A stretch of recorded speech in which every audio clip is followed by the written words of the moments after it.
Meeting to order at 10:01 a.m. It's good to see so many faces. I'll be honest with you, this is really exciting. We're going to start the meeting with the pledges, and I'm going to ask Mike Malloy, Head of Enforcement, to do the U.S. Pledge.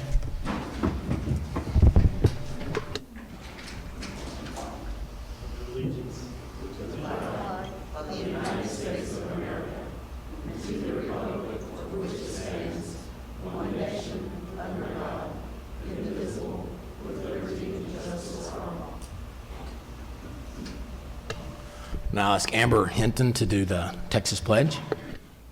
Honor the Texas flag. I pledge allegiance to thee, Texas, one state, under God, and one indivisible.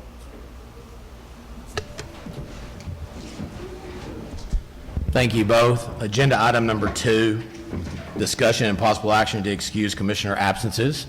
I see all the commissioners in their place, so we can finish with number 2. Agenda item number 3, opening remarks by the chairman. First of all, it's great to see everybody. It's been over a year and 3 months since we met in person. A lot has happened over that time. We've had the pandemic. We've had the ice storm, winter storm of 21. We had the Facilities Commission decide they're going to shut all the buildings down over Thanksgiving, which made every licensee lost 4 days to renew. And you know how licensees are, they're going to wait till the last moment.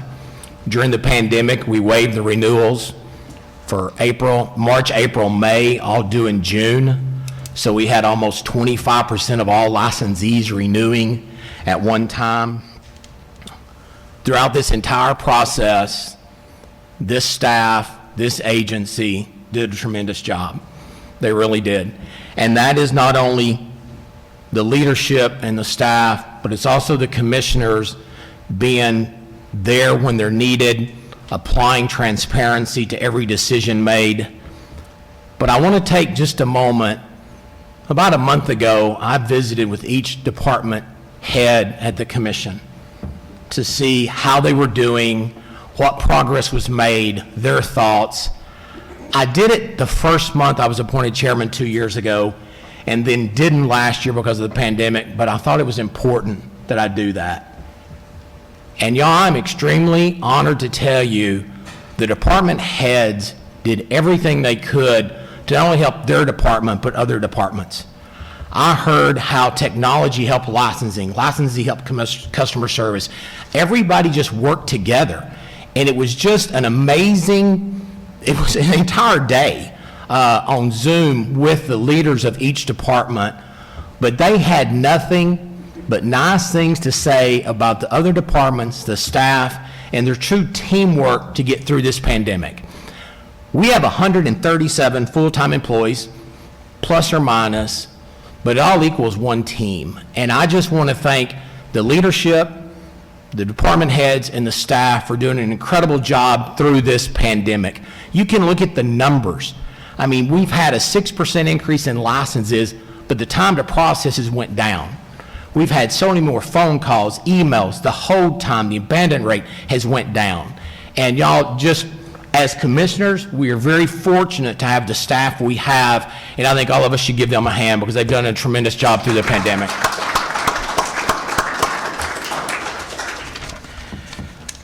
And it's just so great to see everybody in person. It really is. Even though I do feel like the boy in the bubble a little bit, it still feels good. We have some new commissioners I'll introduce here in a moment, but I'd like to go to agenda item number 4, and I'd like to thank the outgoing commissioners first. And I'm going to, TJ, can you come up here, would you please? And I'm still going down there. Hold on.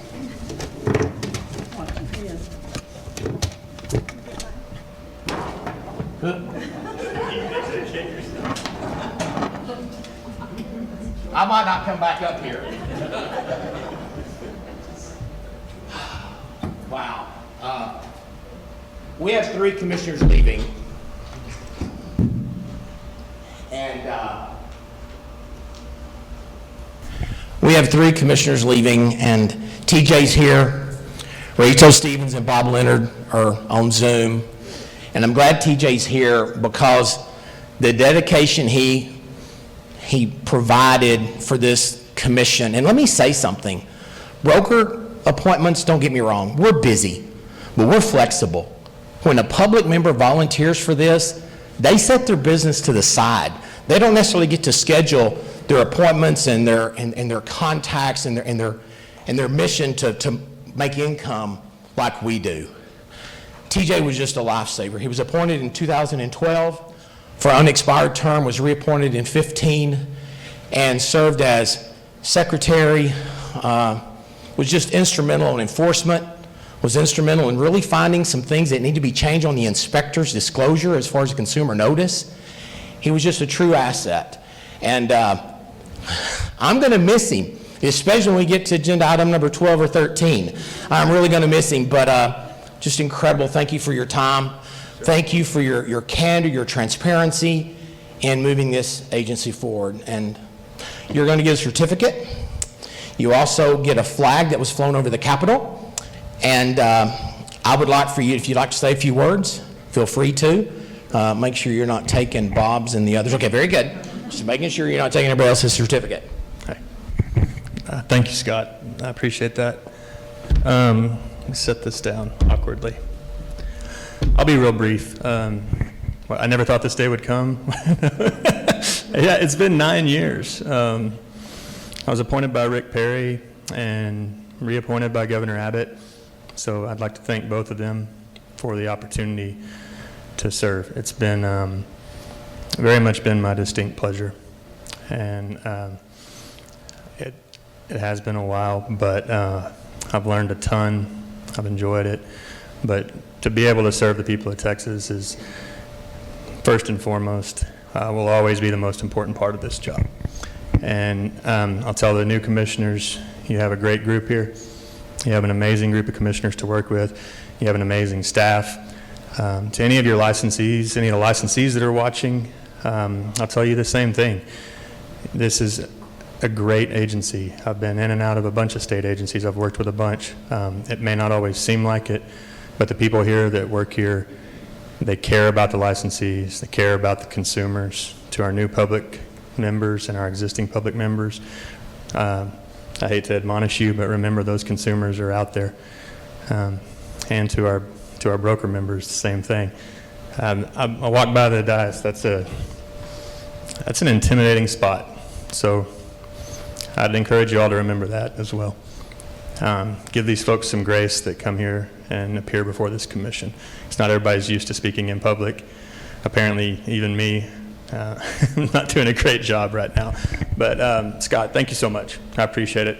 All my fellow commissioners, thank you all. I enjoyed it very much. I hope you'll keep in touch. I'm right around the corner. So if you're ever in Austin, drop me a line, okay? Any commissioners? I'll open the mic for any commissioners to say anything they want to TJ. Commissioner Williams. TJ, I will tell you, as a new incoming commissioner, you've been nothing but open, honest, and really set an example for all of us as we came in, and you're going to be a tough act to follow. And I really, really want to tell you that from just a fellow commissioner, I learned a lot, and we know about what you've given to the commission, and really, really go much appreciated. And everything's about relationships. So I have your number. I'm going to make sure I call you, especially when I get in trouble, all right? Thank you. All right. Thank y'all. Okay, thanks. One more thing, I'm yes, sorry. you may. I forgot to say something about Chelsea Buckholz. Chelsea, thank you. I contacted Chelsea a few years back when we needed some help, and you've done an amazing job. You've made all these folks look good, and your dedication and your drive are unmatched. So thank you very much. I'm sorry I forgot to mention that the first time. I'll grab that mic from you in a minute. Can you hear me? Is it on? Okay, TJ. You were a friend before you were one of my 9 bosses. You pointed me, just like you said, to the general counsel position a couple years ago. I would not have known about it had TJ not called me. But many years before, we were baby lawyers in Governor Perry's office. I was an intern. I had not yet finished law school. He was the public information attorney, which is low man on the totem pole. And about the time that I finished a judicial clerkship, TJ was moving on to the Attorney General's office to get some litigation experience. And so I took his job. And the way that the General Counsel office and Governor Perry's office worked is that we're a family. So we continued to have lunch together and really kind of grew up together as lawyers with some more experienced lawyers shepherding us along the way. But I am grateful to you for being a friend, for being a very generous boss as well. Now I'm excited to go back to just being friends. You leave a hole here, a hole like I've really never seen before. Your legal knowledge, your guidance of staff and fellow commissioners, your perspective. You have really given yourself in this role, and we will miss you. I'm really excited that you get your freedom back, but thank you for serving Texas and for serving us so well. All right, thanks again. Commissioner Ray Ito, Are you going to stay down here for that? let me go up there. There you Okay, go. I'll take this back.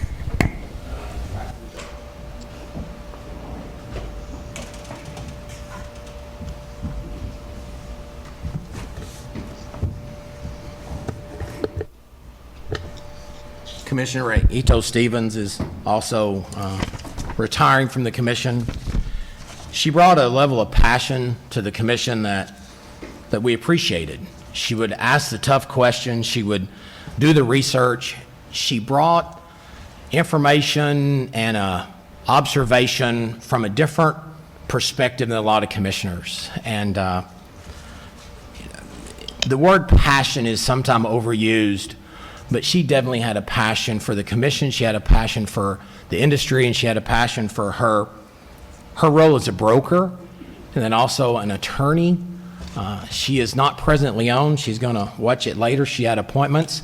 I think like a lot of the commissioners, once they retire, they go back to selling houses and making a living. But she certainly helped this commission move along. She was appointed in 2015 and served 1 term, and so we will certainly miss Commissioner Stevens, and we will send her the certificate, the flag, to her address. The last commissioner retiring is Commissioner Bob Leonard from San Antonio, and he's on Zoom. Served as vice chair. Again, the word passionate. I want to also say that Bob would dig deep into the rules and find something, is this really the best way to do it?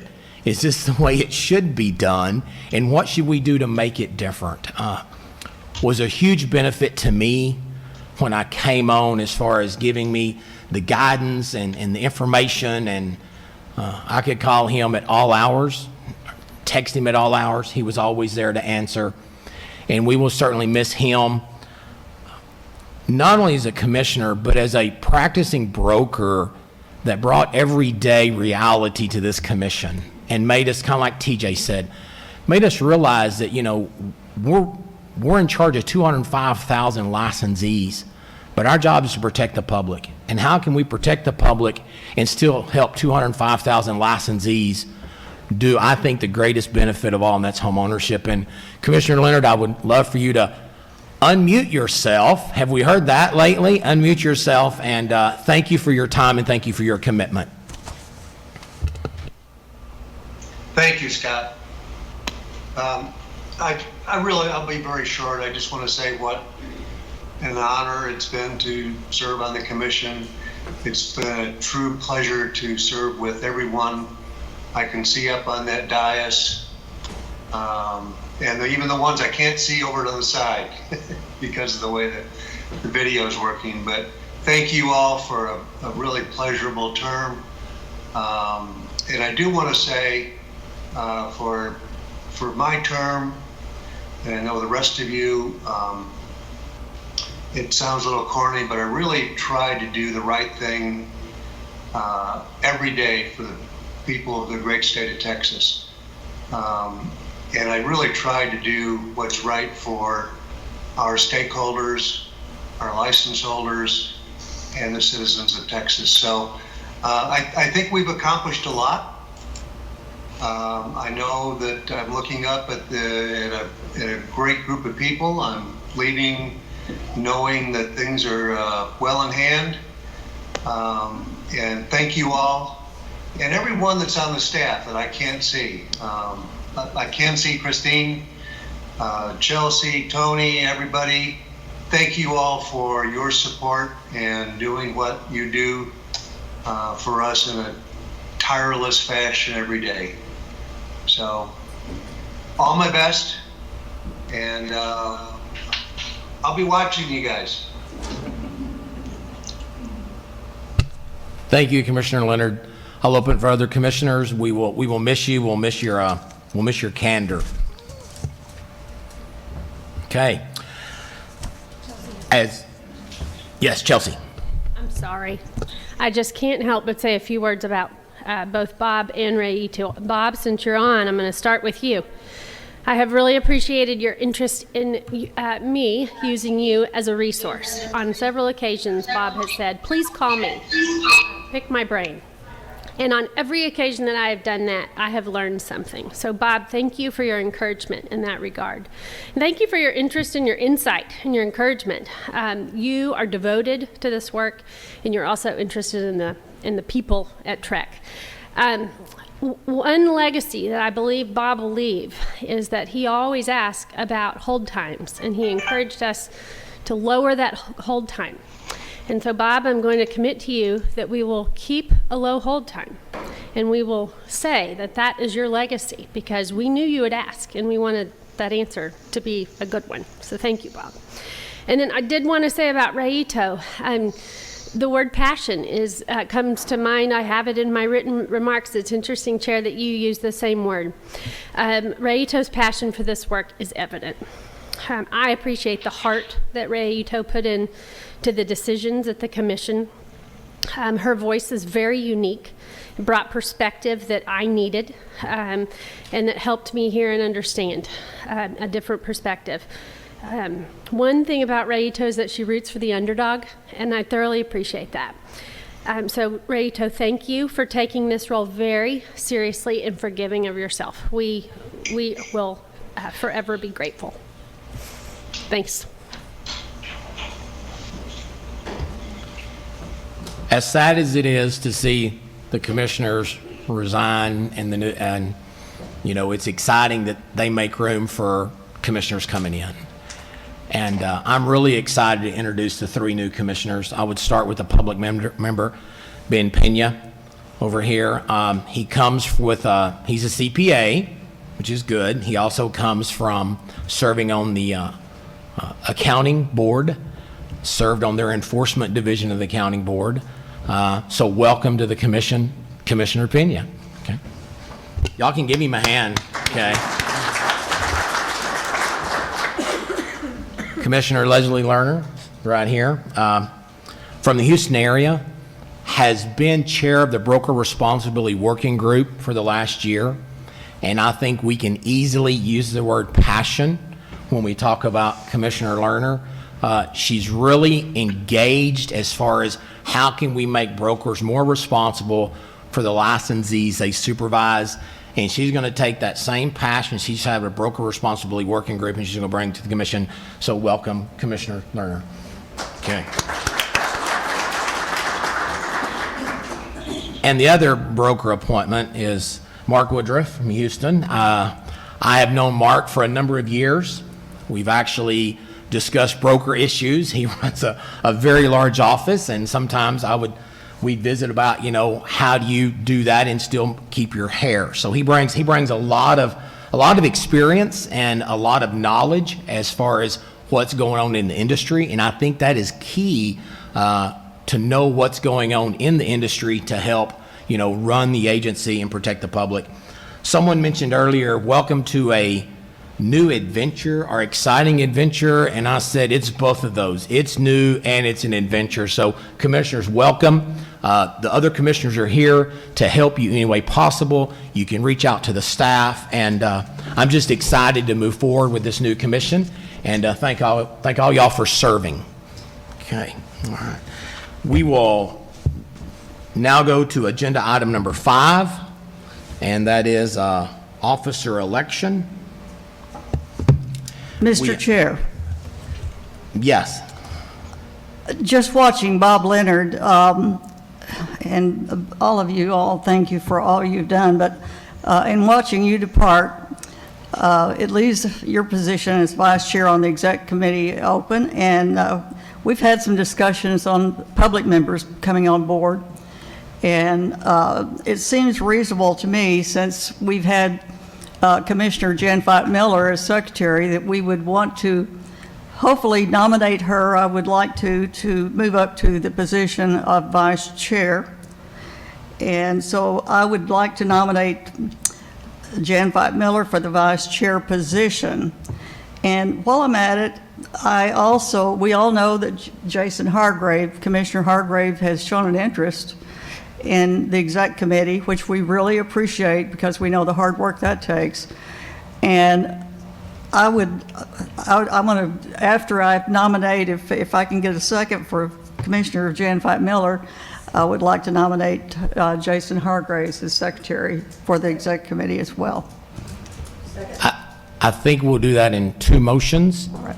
We have a motion for Jan Fight Miller as vice chair made by Commissioner Wilkinson.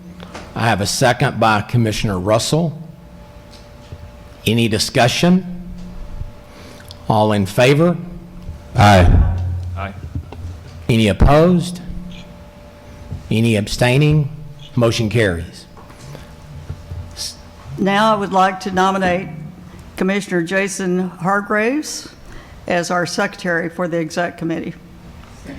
We have a motion from Commissioner Wilkinson A second. for Jason Hargraves as secretary. I had a second by Commissioner Russell. Is that correct? Any discussion? All in favor? Aye. Any opposed? Any abstaining? Motion carries. Welcome, Jason. Welcome, Commissioner Hargraves, and congratulations, Commissioner Miller. We will now go to, and let me tell you, we're going to have some movement of agenda items with time frames and people here, so if I bounce around a little bit, try to follow me. I'm actually working off 3 agendas, so I'm going to try to follow myself, okay? Let's go to agenda item number 6, and that is each commissioner is a liaison to different committees and working groups. And with the new commissioners coming in and the old commissioners departing, we are restructuring some of the liaisons. And these are my thoughts. This is like the NFL. This is free agency. If you get applied somewhere and you want to move, let me know. But Jan is on, Commissioner Miller is on enforcement. We will keep her there. She will be chair of enforcement. She is being joined by Commissioner Hargraves and Commissioner Lerner, and that will be the liaisons for enforcement. You're there to help be conduit between the enforcement committee and the commission. On the budget, we have Commissioner Williams as chair. I've asked new Commissioner Pena, since he's a CPA, I think that's a good fit, to also sit as budget liaison, and new Commissioner Mark Woodruff to sit on the budget.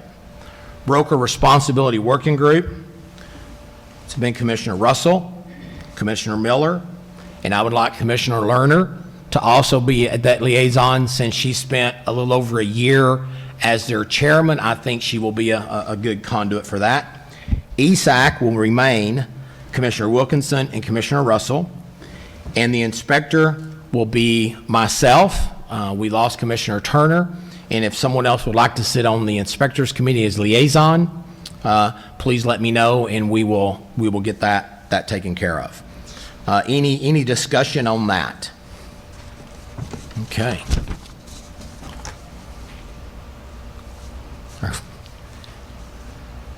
Broker Responsibility Working Group. Sorry, that was on page 2.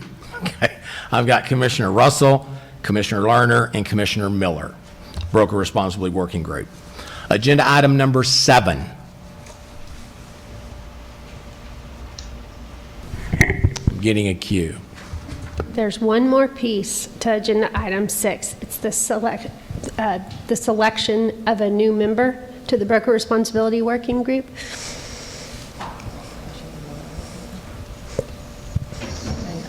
Oh, I'm sorry. Yes, Commissioner Russell. I think it's Jan. Oh, Jan, I'm sorry. Commissioner Miller. Not getting a light here. Can you hear me?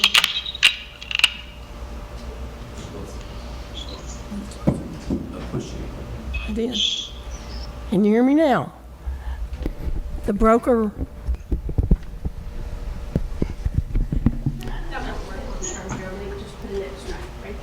Okay, but now you can hear me. The Broker Responsibility Working Group was originally selected by a selection committee composed of 3 commissioners, 2 broker members, and 1 public member. With the departure of the newly appointed Commissioner Lerner, the selection committee reviewed past applications and agreed to put forward Mr. Ty Williams from the Dallas Metroplex. All 3 members of the selection committee were impressed with Mr. Williams' application. As such, on behalf of the selection committee, I move to appoint Ty Williams to serve on the Broker Responsibility Working Group. We have a motion by Commissioner Miller. Second by Commissioner Wilkinson. Any discussion? All in favor? Aye. Any opposed? Anybody abstaining? Motion carries. I will take full responsibility for that. It was actually in red ink, so I should have paid attention to it. Now let's go to agenda item number 7. We have 2 spots open for the Broker Lawyer Committee. I've had input that Commissioner Hargraves and Commissioner Wilkinson will like to sit on that search committee. I will also sit on that search committee since I'm the liaison for the Broker Lawyer. We have a number of applications, and they will be sent out for review. And anyway, that's what we're going to do on the Broker Lawyer Committee. Lot of interest in that. Okay, we'll move on to agenda item number 8. This is staff reports, and we will start with Executive Director Chelsea Buckholz. Good morning once more. Welcome back to in-person meetings, and welcome to our new commissioners. We're very excited to have you. We look forward to knowing each of you and supporting your work, so let us know how we can be helpful. We've been anticipating this meeting and planning for it with trial runs, new equipment, many planning sessions. It's all hands on deck for today. And I must thank our brave IT team, Steve Rapp and Alex Muthakatil. His name is very hard and I'm working on it. Denicia Jackson, and also Maria Lee and Robert Hood and the customer relations team, Amber Hinton, Vanessa Burgess, MJ Griffin, Christine Anderson, Renata Williams, Tony Slagle. I could go on and on and on. This was a big team effort. I'm proud of their work. We focused on the meat and potatoes for today. As you can see, we have mostly functioning audio. We have remote accessibility. We have safety in the building. Next time we will work on making it just a little bit prettier with fewer wires and such things. But we're working on function today, not form. We will probably have a glitch or 2 along the way. I am prepared for that. I hope you are. Thanks to COVID, we are very familiar with working things out as we go. So we've got this. I wanted to give you a few operational updates, and then I'm going to yield the floor to questions and then additional staff reports. I did want you to note this is unusual for today, but I just had to say it, that Tony is not providing a report, and that is only because the areas that he oversees, customer relations, licensing, education, Those directors are all giving reports. He has spent much of his time on the legislative side of things. He will provide that report later in your agenda. I wanted you to know that he's not speaking today in the staff reports. It's not a demotion. We are just, it's time management. That's what that is. Okay, vaccine clinic. We are providing a vaccine clinic next week, May 11th, for our staff, for all staff in the building, for their families, for their friends, for anyone who needs a vaccine. I am very excited about the opportunity to give that. I hope people take us up on it. I'm also hoping that it closes the gap on any employee wishing to get the vaccine who's had trouble getting it. It will make our workplace safer. If you're interested in participating, if you know of anyone who would be interested, please let me know. We want to be part of the solution to get to that herd immunity and see this as just one way of doing so. We will return to the office slowly over the summer with the goal of being back by just after Labor Day.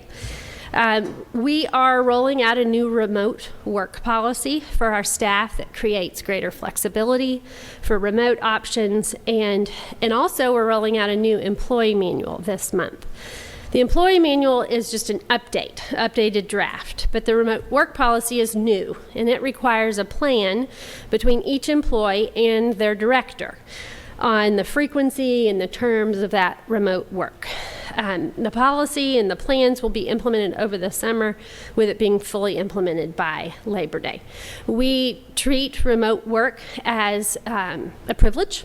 It is not entitled, but we're trying to strike the balance between using what we've learned and listening to staff and their desire to limit their commute and all of the complications that come with the commute, but also facilitate in-person collaboration, create culture, really a new culture within our agency, and to have human contact. I see a great need, and I see it as important, so we want to strike that balance. Also, within our office, I have mentioned this to you, but I wanted to put a little bit more context to it. We have recently secured a procurement assistance vendor. I wanted to tell you what this means. Later today, Renata Williams will walk you through the fiscal year 2022 budget. It's a draft budget. It includes a line item for a Versa replacement over a 3-year period, the current year through 2023. It's a total cost of $4 million over those 3 years, and that money has already been set aside. So the Versa system is our licensing database. It's used every day by every division. All data comes from our Versa system. It's basically the machine on which we rely. It is currently nearing end of life. We have used it since 2010, and we rely on it for processing of licenses and renewals. We rely on it to receive exam results from Pearson VUE. All money is processed through the Versa system through a payment portal. Our enforcement records are maintained there, and those enforcement records are important to licensing for things like a probationary license. How long does that last? When does it end? Things like that. Our customer relations division also inputs all interactions they have with our license holders into that system, so we rely on it. So currently, we have hired a vendor. The vendor's name is Gartner, very large corporation, and that vendor is essentially going to help us find the vendor that will build and oversee that new system. So Gartner will do all the requirements gathering, help us establish the scope of work, so that when we procure the vendor to build the system, build and oversee it, it will be a long-term relationship. We have a firm idea of what we're looking for and what exactly we need. Gartner will also help us negotiate final pricing on that new system, and that has historically been a huge benefit for companies to use that procurement assistance vendor to find that ultimate vendor. So we hope to issue the request for proposal for the licensing vendor early in our fiscal year 2022, so around September or so.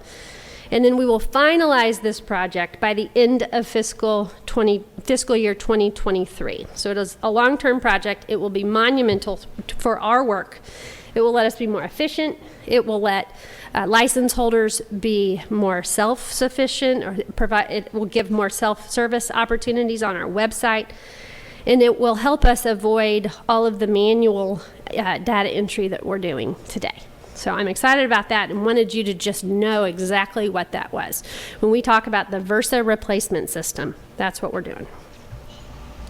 Last thing I'll mention, and that is the legislative session. We're in the last month of the legislative session. And that means that likely things will change every day until the end of May, when it will be sine die all over. Then we'll watch for vetoes during the veto period. That happens between about Memorial Day and Father's Day. I think in holidays. Have you noticed that? I think I keep talking about holidays. So Tony will provide all of the specific updates there. But I wanted to say here that it's been an absolute pleasure to work so well with our stakeholders, members' offices, Texas Realtors, TREC, the inspectors group. We've communicated open and often, and I'm very pleased with the relationships that we have established in the results of that work. Most of the session has really been in a defensive posture to just explain what certain bills will do and make sure that there's no unintended consequences, that type of thing. But it has also meant some forward movement for us in some special ways. I think that we will see that inspector licensing will be simplified by a number of bills that are going through the process now. We're also correcting a fee collection issue that we've had with the Texas Real Estate Research Center, and even an extension to our sunset review date. We will have an additional, if this bill passes, 6 years before we will be reviewed again by sunset. That is a very nice vote of confidence by the legislature. I will mention that none of it is a done deal. But progress has been made over the last 4 months, and we expect ultimate progress by the end of the month. So with that, I am happy to answer any questions you have on these topics or anything else. Otherwise, I'll pass the floor to our other directors' staff reports. Any questions? Just to follow up on the Versa, so glad that's happening. I know we've been giving input on that. How do you find out, how long the person's been licensed, where they've been licensed before, the sponsoring brokers? There's a lot of information that the brokers want to find out, the public wants to find out, that the old system just does not do. It's not capable. So the new Versa system is really exciting as far as to continue our efforts to protect the public, but at the same time provide information to the agent, to the licensees. Commissioner Russell. Chelsea, could you provide us with the numbers of the bills that will affect exactly what you're talking about so that we might watch? Yes, absolutely. And all of the bills that will affect us are in the legislative report that were sent to you, but I think that's 22 pages, something like that. So Tony and I will work on pointing those specific things out to you in that update. It doesn't have to be the 22 pages, Just this. Yes, ma'am. Any other questions? Thank you. Customer Relations Division Director. Excuse me, Chair, I have one. Yes, Commissioner Williams. Do you feel that with the new technology and the way things are moving, the direction things are moving in, that we're going to have to increase our technology budget as years go forward? That's a great question. I don't know the answer to that. I don't think so. I think we're in a very good place from a technology standpoint. Much further ahead than many state agencies. We were very prepared for the remote work. Everyone has laptops and things like that. But I encourage you to ask that question of Steve when he comes up. He may also say, I'll get back to you. I'm going to give him that option. But I think today we are in a very good place from an IT perspective. I believe Steve is going to say yes. Probably. Any other questions? Okay, thank you. Robert Hood, Director of Customer Relations Division. So give us an update.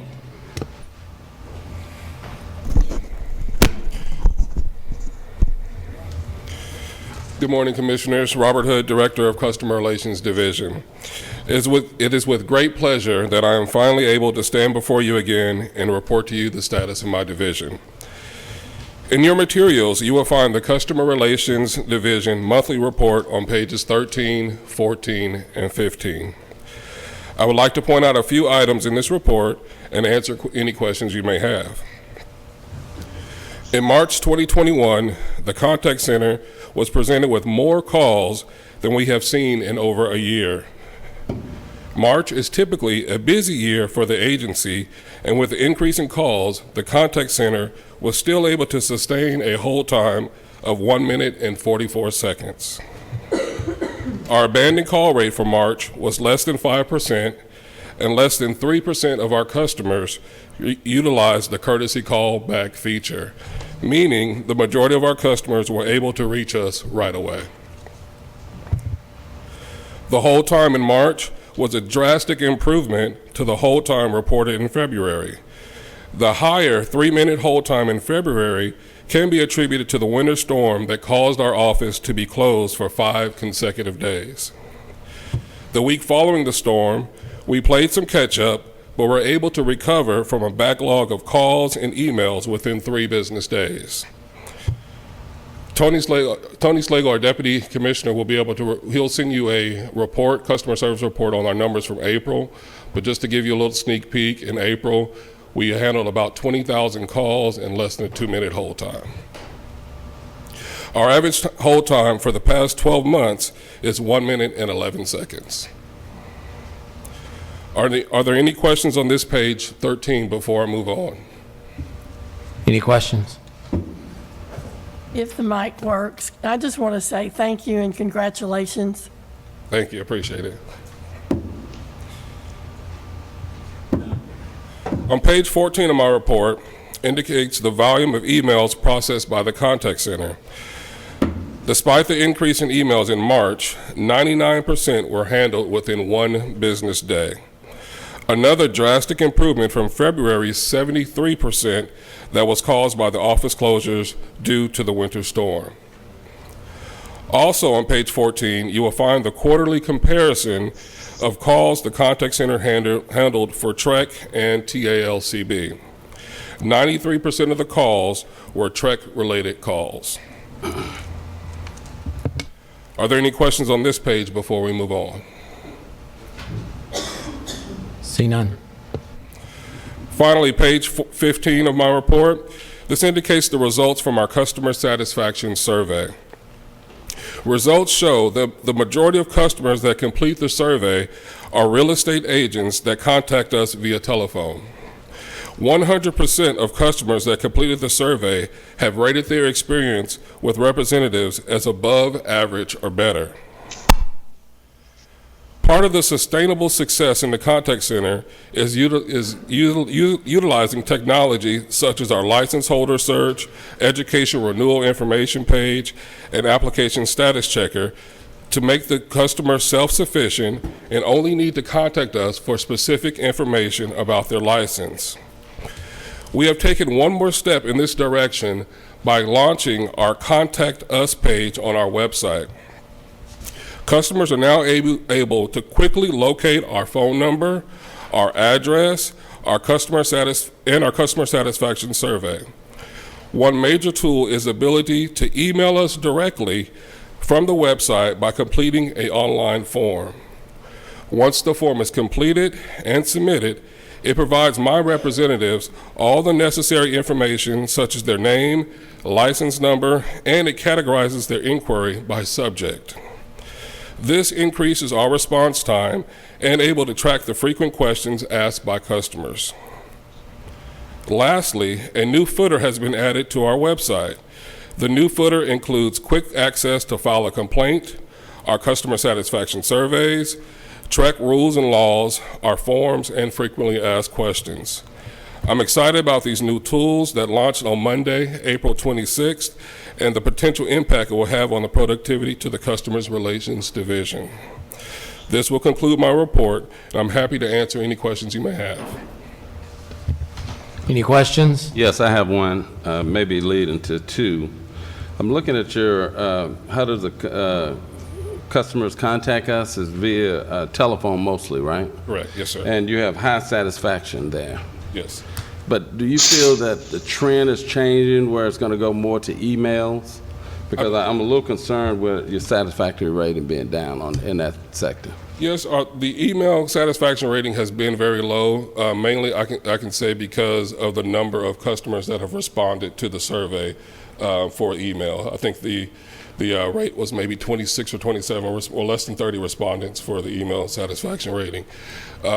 With our new website tool, where customers are able to submit an email to us directly from our website after they complete the form, I think more customers will be able to go to the customer satisfaction survey and give us better feedback on our email ratings. It'd be good to see if we can get that satisfaction rating up, because I think that's where it's going. I know technology is taking over all of us. That's what took us a little time to get started today, so it'd be really good just to really watch that. Yes, sir. Any other questions? All right, thank you. Job well done. Jennifer Wheeler, Director of Education and Examination Services.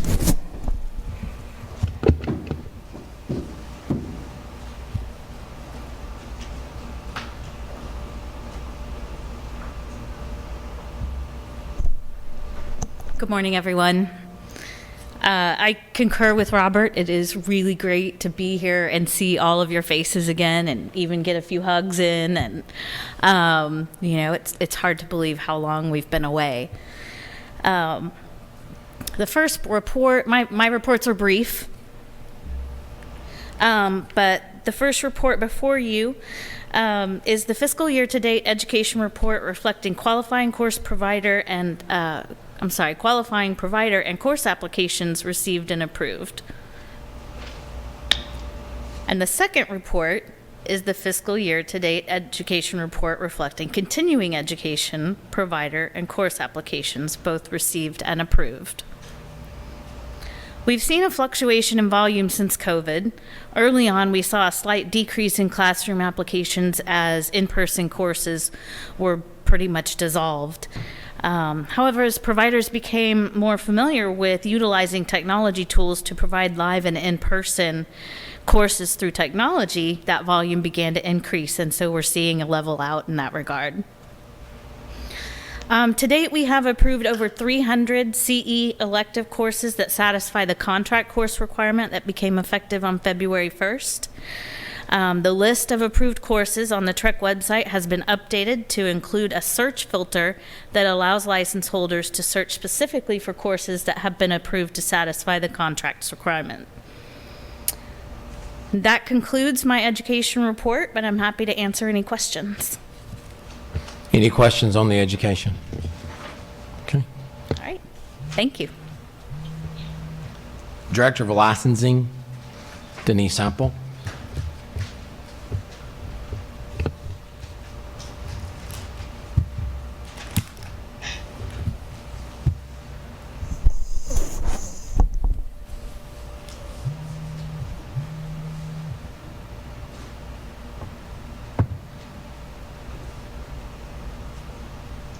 Good morning. I appreciate Jen's thoroughness there. It's very thoughtful. I'm also pleased to be presenting in person, to be back, Commissioners and Chair Kestner. And I do want to just point out right off the bat, page 18 is where my materials start. However, that, due to a formatting issue, we had to issue a correction. So we'd kind of cut off some information at the bottom. So please refer to that replacement page for my first report. And that is the fiscal year-to-date comparison of applications received and renewal activity through March of 2021. So you'll see there is an increase overall in the number of applications received. And I do want to point out there is a slight reduction in the percent renewed, and that's for both the real estate brokers and sales agent licenses at the top and the inspectors at the bottom.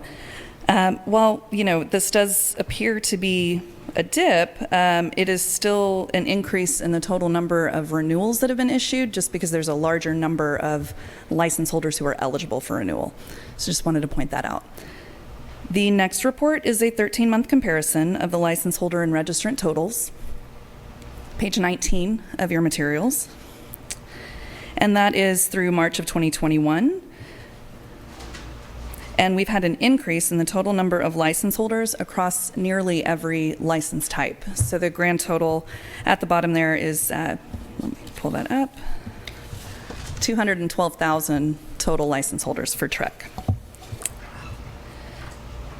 The last report, or apologize, the next page is a graphical presentation of all of that data, where you can see the trends there. And you'll notice that dip in August, from July to August, that Chair Kestner mentioned, that was as a result of expiring all of the licenses that we had extended due to COVID.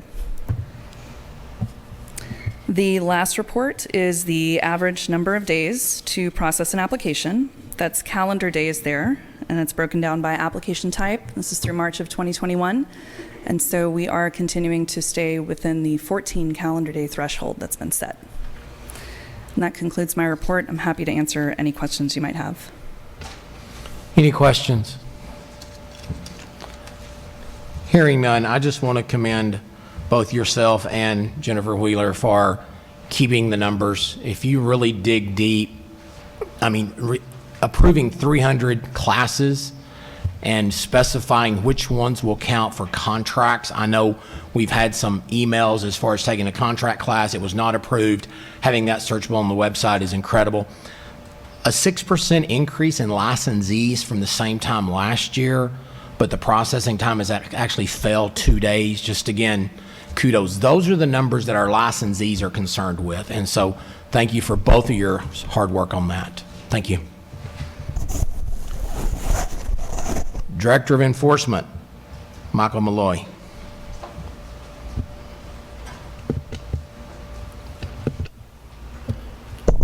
Good morning, Commissioners. It's a pleasure for me to be here in person to give you my report. If we turn to page 22 of your materials, this is the E1 report, our case status report. And this presented is the year-to-date through March of this year. I want to point out that we continue to see high numbers of application inquiries and fitness determinations. That's pretty much been driving our increase of cases versus this year versus last fiscal year. We should surpass our case openings probably prior to the end of this fiscal year versus last fiscal year. Should note that the staff stepped up to meet these demands, and we're just slightly behind in the amounts of openings versus closings in our annual goal to close more cases than we open every year. Are there any questions about this report? See none. Okay. So we'll move to page 23 of the materials. This is our E2 report, our case aging report.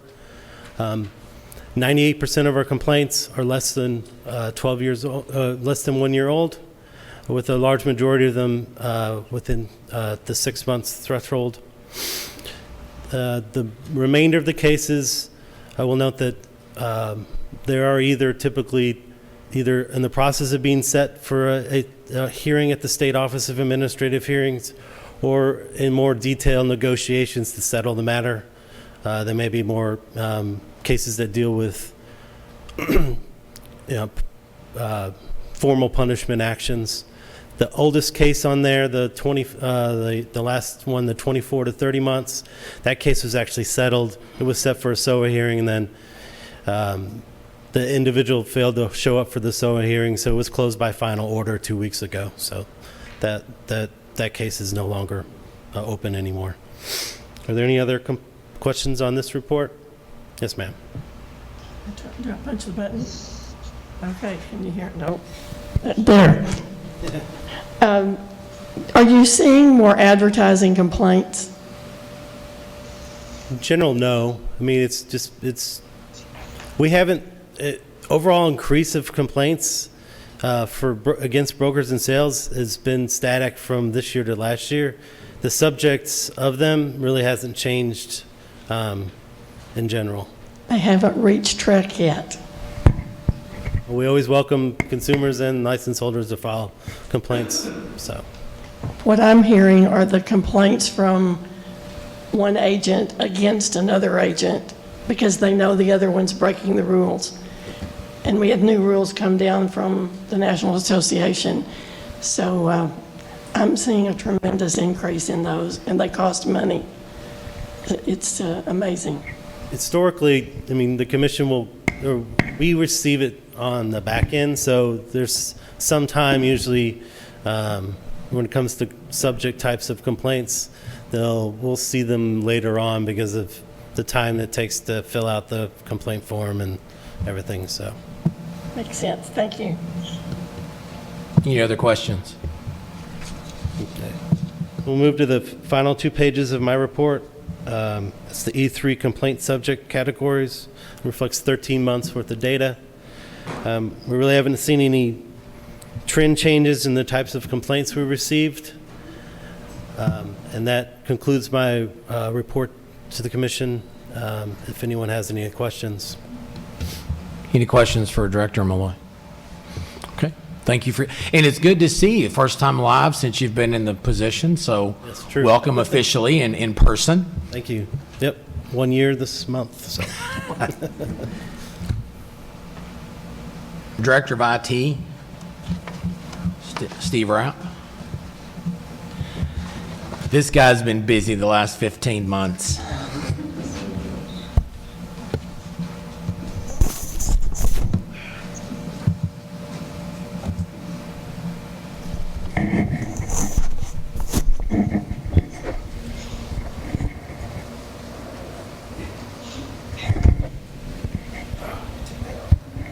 Good morning, Mr. Chair, Commissioners, and it's a pleasure to be here and a pleasure to welcome the new Commissioners to a great agency.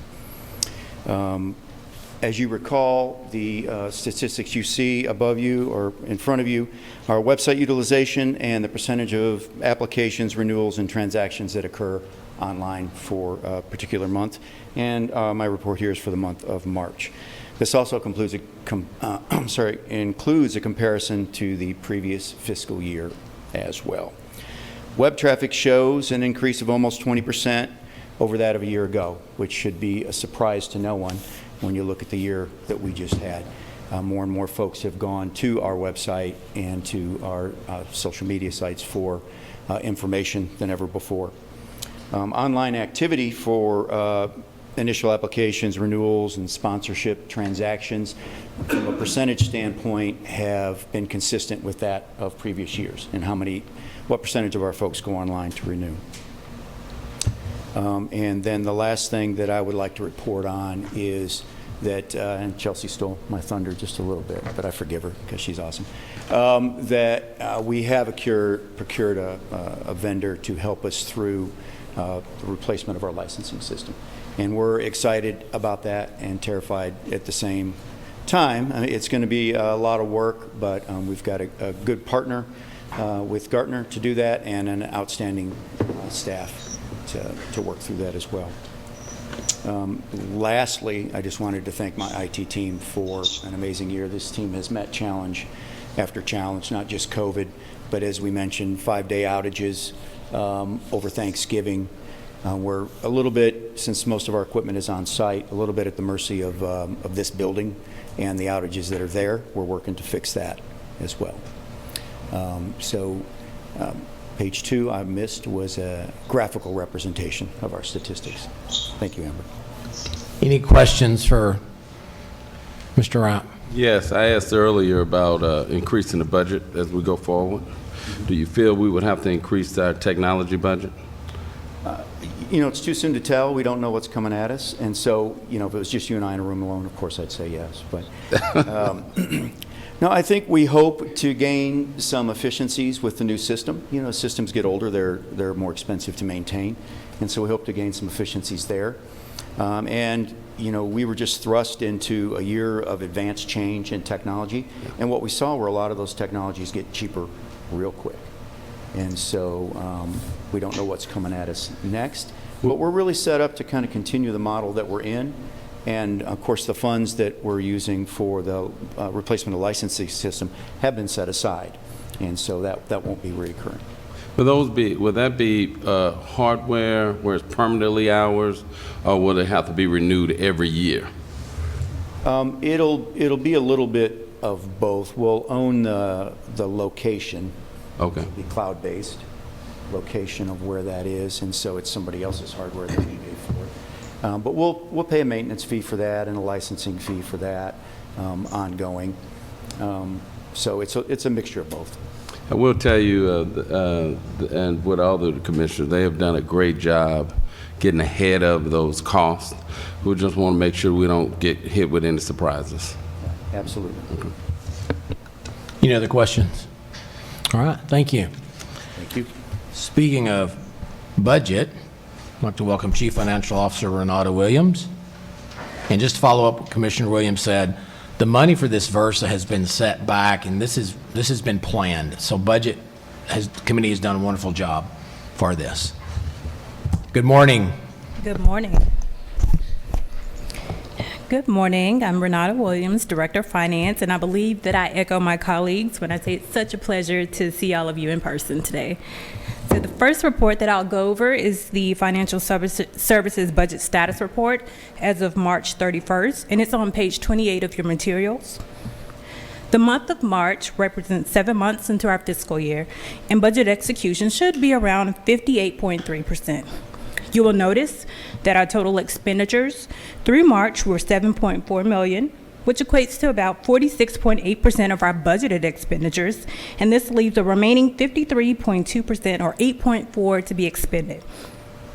This shows that our expenditures are actually trending less than what we originally projected. And there are several factors for that. So the professional fees and services category, it contains the licensing database replacement project, and we're still in the early stages of this project and have just recently awarded contracts to support it. You'll also notice consumable supplies are less. Staff has been primarily remote, and there's not been a need for some of the regular operational supplies, such as copy paper and things of that nature. There's been virtually no travel until today, so expenditures in this categories are less than expected. I anticipate an increase, but we will definitely not spend $73,000 for travel in FY21. Rent of building category is not just our lease for the SFA building, but it includes our space lease with the Texas State Library and Archives Commission, which houses our stored documents for purposes of records retention. Our other operating expenses are lower as well. And that's due primarily because conferences are virtual, they're offering free registration, a number of trainings has been postponed by providers, there's been less demand for printing services. I can go on and on for those routine operational expenditures. And lastly, you'll notice that we have not expended any funds for the DPS criminal history background checks. And that's largely due to our FBI Rat-Back program, which allows the agency to receive criminal history information on our license holders in real time.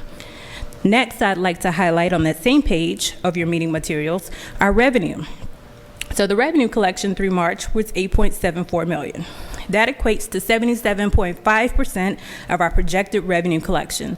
That leaves 22.5% or roughly $2.5 million to be collected by August 31st in order to reach our revenue goal.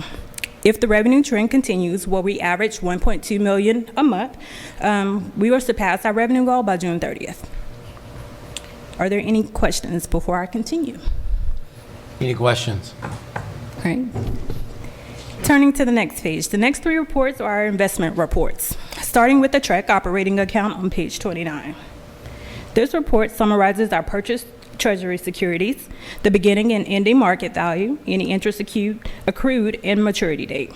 The bottom portion of the page summarizes our beginning cash balance for the month. And as a reminder, this is held in repo agreements, our repurchase agreements, which mature nightly, and it helps ensure liquidity. Our current month's cash receipts, any disbursements paid, and that leads to our total available cash. We then add in our investments ending market value to show you our total account balance. We subtract out all of our operating reserves, which equates to 6 months of expenditures, and the ending balance is what is available for operations. Turning to the next page, this is our investment report for our real estate recovery trust account. Our purchased Treasury security information is summarized again at the top portion. The bottom portion of the page has a little bit more detail to show you the various categories of receipts and disbursements. Our total portfolio balance was $3.6 million, and we had $50,000 in the treasury for an upcoming disbursement, and we have an estimated $348 in potential payments within the next 90 days. This leaves us with an ending balance of $3.3 million. The next page provides additional information on the real estate recovery trust account, payment and repayments. So this is just a graphical depiction. It shows you historical information of what we've paid, the frequency, and how many claims we've had year to date. Turning to the next page of your materials. This last page in the Financial Services Staff Reports is the Real Estate Inspection Recovery Fund Report. Again, our purchase securities information is summarized. Our monthly activity and payment information is shown below. And as you can see, our ending portfolio balance is $602,781.28, and we have no potential payments within the next 90 days. This concludes my presentation of the Financial Services Division staff reports. If there are no questions, I yield the floor to the chair. Any questions? Hearing none, thank you. Thank you. The next agenda item is agenda item number 9. I said we're going to have some flexibility. We have 2 people that are going to give reports and updates. I was going to try to fit them in around 11 o'clock, a little bit late. Before I do that, I would like to move agenda item number 14, public comments, up. We had a public member drive in from Abilene, Texas, and I think we'll go ahead and move agenda item 14 up. And Dr. Gaines, please be patient. You drive from Abilene, I think you should be able to get up and address. So I will ask Mickey Lackey. She is from Abilene, Texas, and she's with the Key Skills Real Estate Training, and she would like to address the commission. And if I can, please limit comments to 3 minutes. Okay. And welcome. Good morning, and thank you for hearing, and thank you for being here today. I'm very passionate about what I have to say, and so I have waited through COVID to come and be able to speak with you personally. I am a member of the public, obviously, but I'm also a licensee. This month represents my 25th year in the business. I've been a broker since 2000. I've been an instructor since 2015, and I've been a CE provider since 2017. One of the reasons that I wanted to be an instructor in the very first place was the massive amount of misinformation that is being put out in our classes. Now, I want to say right up front, this is not at fault of your education committees. I've sat in on many of the ESAC meetings and broker responsibility. I understand that the oversight is mandated and dictated by what you can do. I thought it was the most horrible thing ever when the Sunset Commission decided that you should no longer license instructors. Although licensing instructors didn't ensure the credibility of the instructor, I think that we went mostly on experience. And there's a lot of misinformation out there. I've personally been damaged by one of the most misunderstood subjects in Texas real estate today, of course, in my opinion, the unauthorized practice of law. This has to do with drafting language. It has to do with creating forms. It has to do with not giving legal advice. It is not well known that it is the right of Texas homeowners or purchasers, principals to a transaction, can write the entire contract themselves should they choose to do so. It's not a good idea, and I don't think that anybody in this room would argue that they should do that, but it is their right to do so. We used to have some language in 53711, which is the use of standard forms, that gave instructions to licensees. It said the licensee shall strike, add to, remove text verbiage from the contract and add verbiage to the contract to conform the document to the intent of the parties. That was some very helpful language, because this is a misunderstood item in our industry. It was the only thing in there that reminded people that it's not our contract as licensees. It is the contract between the buyer and the seller. Nowhere is it being said that the Texas principal in a real estate transaction has the right to write their own contract, and we understand why. But this is why we still have special provisions, because it is the right of them to do so. We've taken a step in the right direction by having that be in writing. We took an equal step in the wrong direction because agents are now dictating what their sellers or buyers should write. Special provisions is also not the only place that someone could just take off with their pen and create ambiguous language.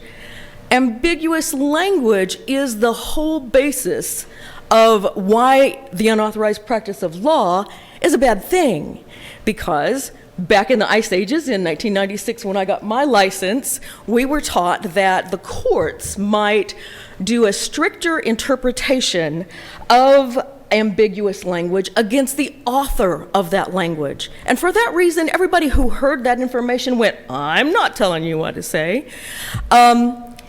We shouldn't have a situation, and we do, where TREC has a definition of the unauthorized practice of law, and yet the Realtor Association just says don't do it. And whether you have done it or not is up to a committee of people who are basing their opinion on rumor. You know, you often hear the question, is it statute, code, or statute, rule, or code?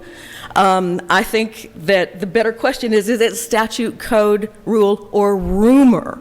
We have instructors that are giving wrong information.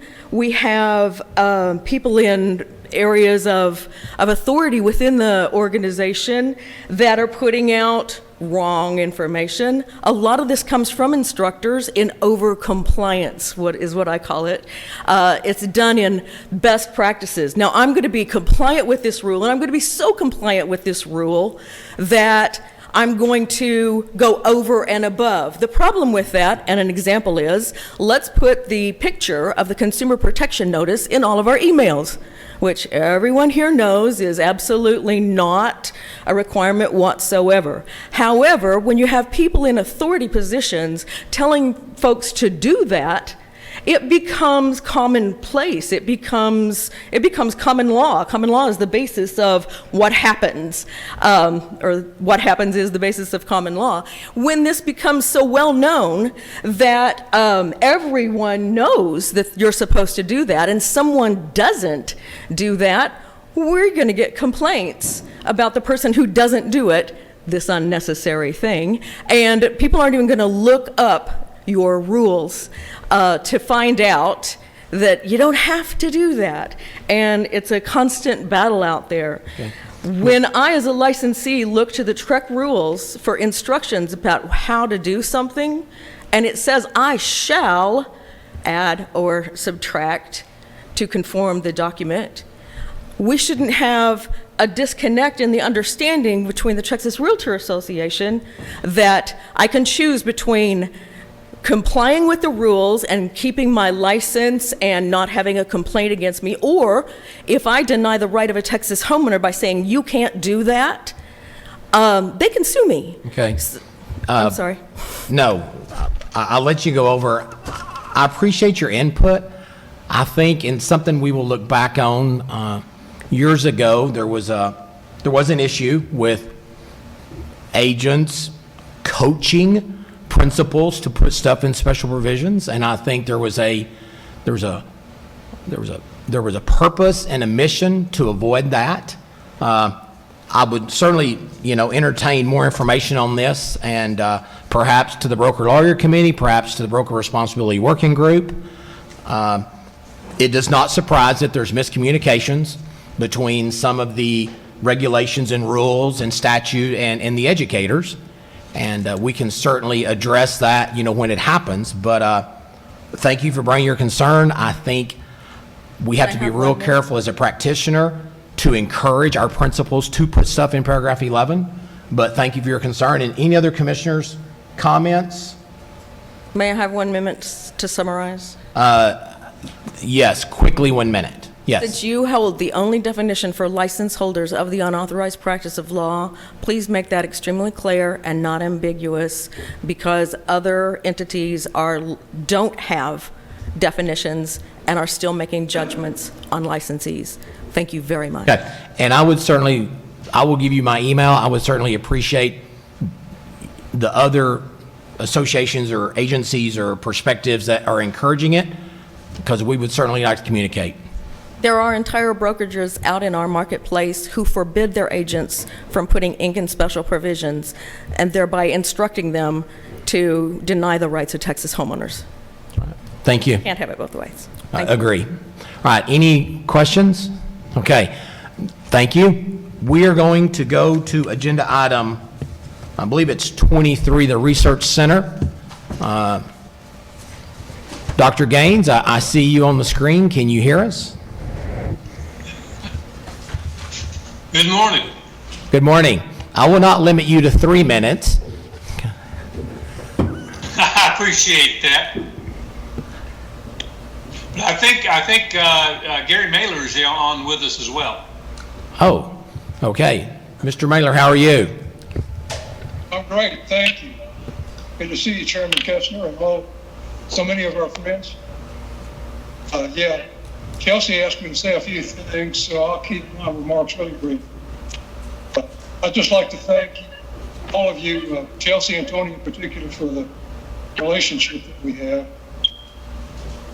We've been very productive during the pandemic. You have an echo there? I'm echoing in my office. You able to hear me all right? We hear you. You're okay. Okay, good. Okay, so we've been very productive. Actually, our productivity actually went up in the initial stages of working from home. We've even won several new awards. The Data Relevance Project has continued to rock along, and we've added a number of new attributes to it, including new fields and even more accuracy.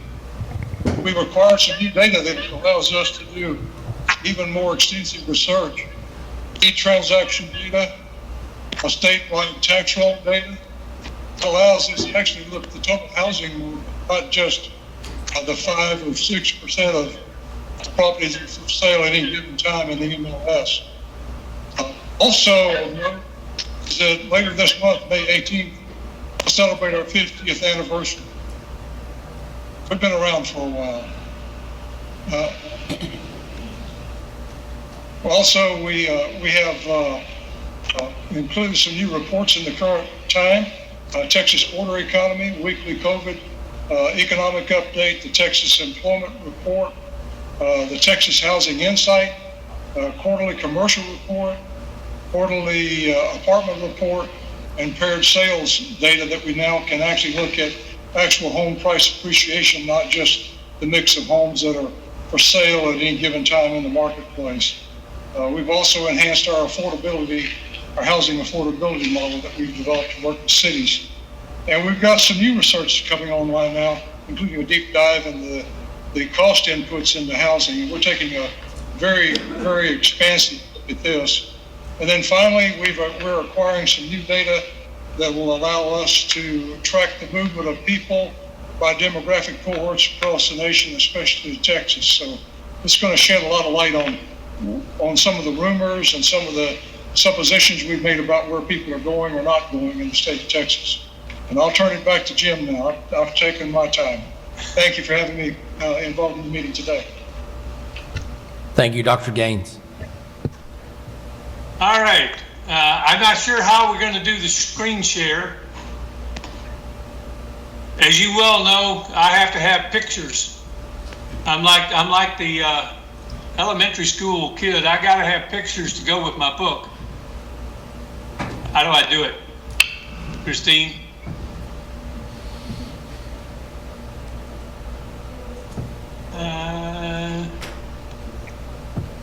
I have no idea what I'm doing.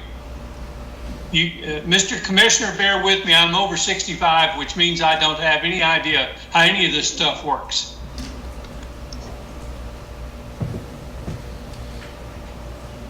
I'm under 65 and I don't know how it works. Let's see. I think Christine is working on it. If we give her just a minute or so, I think we should be good to go. I should have included in my initial remarks, just thanking Gary Mailer and John Gaines for presenting today. This is something that we do every year. It's part of the memorandum of understanding that we have with them to provide us with an annual report and an economic outlook report. It's also worthy of noting that that the Real Estate Research Center is funded through a fee that we collect from our license holders and pass to them.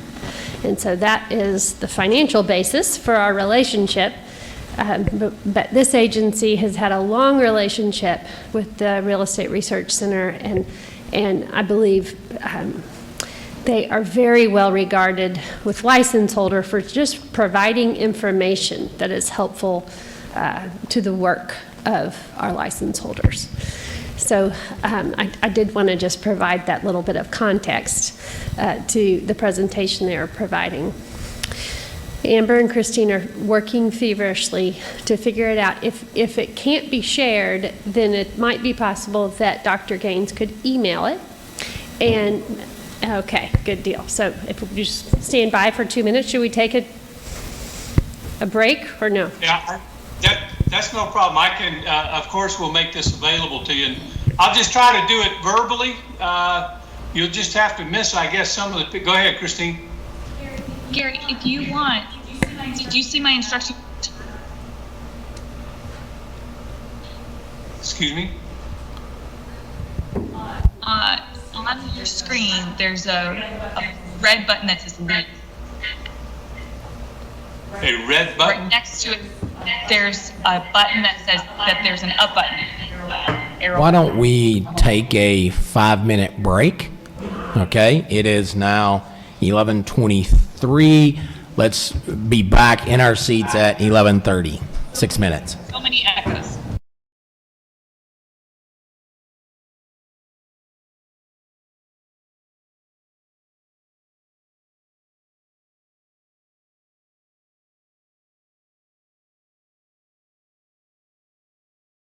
Agenda item number 24.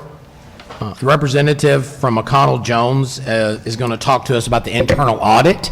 I will go ahead and move that up. Agenda item 24. Welcome. Thank you. Good morning, or I guess it's afternoon. I'm not sure yet.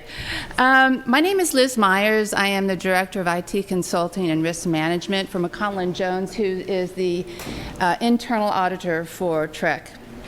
And I'm going to be reporting on the HR audit we just had, which was part of the fiscal year 2021 annual internal audit plan.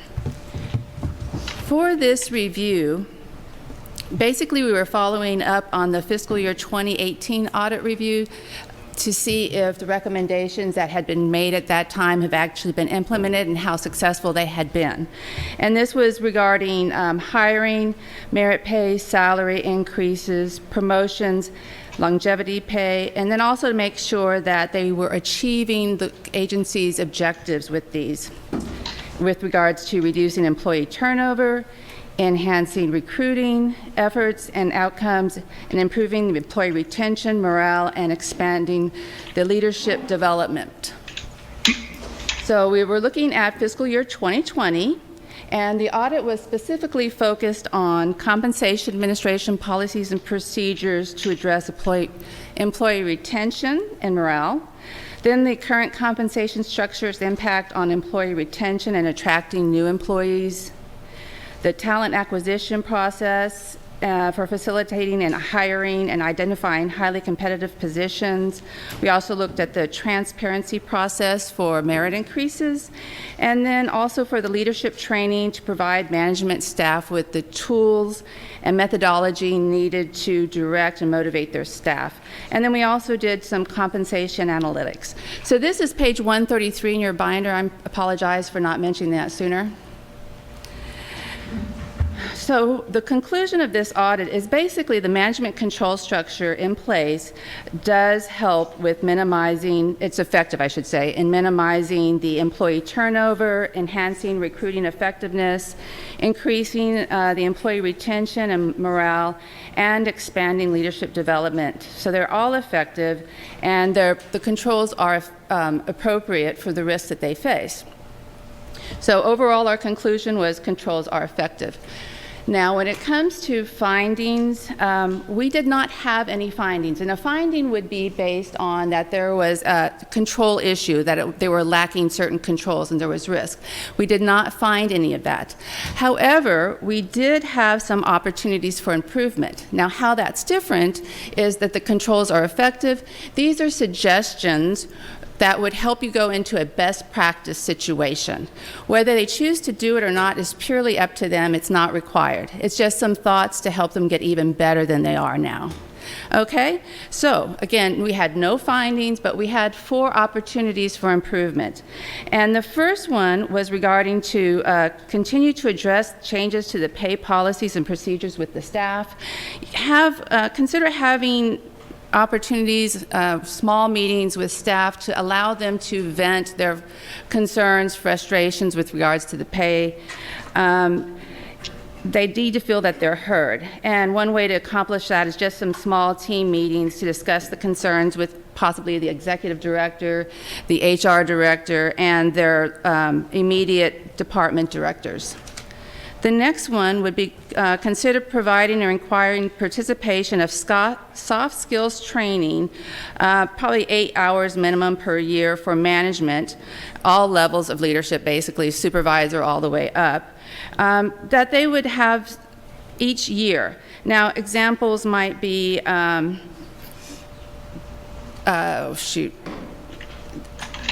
dealing with difficult conversations, how to improve morale with your employees, etc. And then the next, crucial conversations, building effective teams, emotional intelligence, those type of soft skills that we all need, and especially with keeping your teams motivated. The next recommendation was to survey the attendees on the benefit of training. So once they've gone to this training, did they see the benefit from the training? That way, if they did, then you want to send others to it. If they didn't, let's look for another option. And then the last would to consider having the trainees share what they learned with their peers during a management meetings. Now, this helps reinforce the learnings and share with others who haven't had that opportunity yet to go. Other than that, we had no other suggestions. So I'm happy to answer any questions you might have or concerns. Any questions? The audit was part of your packet, and I want to thank you for the thorough audit and the things you've brought up. I know we've already had some conversations about some of the observations and recommendations, and I feel really good with the staff taking those, and to be honest, I think a lot of them have already been implemented. And so we thank you for the view from 300 foot down, so we kind of know what we're doing. So thank you very much. Any other questions? Commissioner Pena. Mr. Chairman, just a clarification on the FY 2021 annual internal audit plan that was approved. What is the process that the commission goes through to approve that plan, and if we can get a copy of that as well? Can you describe the process? Yeah, Who meets? I'm probably going to defer to Chelsea. I think the initial audit was in your packet, correct? I believe. I don't know if it's the full audit. We're sharing mics over here, forgive me. We establish a plan, staff work with our internal audit company to work on that plan, and then that comes before the commission on an annual basis. We're happy to share that plan with you. I believe it is also on our website, and I can point you to it so that you can see where it is and see what's coming up next. We do periodically amend that plan if there's a need that kind of rises to the top that we think needs to be addressed before the next plan is developed. But that always goes to the commission for their review. Does that help you? Yes. So if it helps, we do an annual risk assessment, and we'll be starting that in June. And so in that risk assessment process, we'll work with Chelsea and her team to say, these are the things that we believe are the highest risks, and what areas do we feel like maybe we haven't audited in a while that maybe we should look at, et cetera. So we'll just talk about those different things, and then that's how we come up with the audit plan. Okay. So at this point, there are no commission members as part of that internal audit process or plan? No, often they're part of the risk assessment process that you've interviewed commissioners for that process, but no, and we're flexible. Absolutely. Yeah, I mean, this is my area of expertise, so I'd like to be a part of that process and kind of give my personal, view and perspective on the risk assessment process and the areas that need to be looked at as well. So I'd be happy to participate with that. That's really what I was asking. It certainly saves us from voluntolding somebody, right? All right, very good. All right. Thank you. Thank you. I'll make a note of that, and I'll reach out to you. Any other questions? Okay, thank you very much. Thank you. Okay, I think we are ready for Dr. Jim Gaines with the Research Center. Well, let's see if it works this time. Can you see the slide screen? No, we cannot. So you're going to have to verbalize it, and we will close our eyes and use our imagination to picture those wonderful graphs. You're going to have to use your imaginations a little bit. Let me see if I can give you. Actually, I can probably summarize it real well. The housing market is just on fire. I think all of you are probably aware of that. Obviously, the key to the economy, the national economy, the state economy, and all of the local economies as well, hinges on getting the COVID virus under control. And the great hope right now, we think we're seeing the light at the end of the tunnel, and we hope it's not a train coming at us. But we see that light at the end of the tunnel of the vaccinations going out, people getting vaccinated, people feeling more comfortable being inoculated and having being able to get over the virus. The other thing, of course, that's going on is in the last 18 months, we've had tremendous amount of fiscal stimulus programs passed, starting back a year ago, right at this same time a year ago, and coming up through to last month. Something on the order of $3.5 to $4 trillion worth of stimulus money being paid out. It's going in the form of unemployment compensation, benefits to a lot of people, and then other things, the stimulus checks, the PPP program, all of the other programs that all of you have been trying to keep track of, and like all of us, we can't get through all of them. The interesting thing about all of that, personal income has gone way up, but spending has not. Spending has increased, but only 3%, 4%, 5%, whereas personal income has gone up almost 10%. And that increase in personal income is from transfer payments. It's all because the government has been taking money, borrowing it basically, and sending it out in the form of these stimulus checks. Incidentally, to call them a stimulus check is a bit erroneous. They ought to be called survival checks, because for most people that were receiving these benefits, it was a matter of survival. Increase in home spending. The Fed is going to keep interest rates low as long as they can. We think that's going to be really difficult the second half of this year and going on into the first half of next year. We're okay for the next 6 months or so. You're going to continue to have the low interest rates.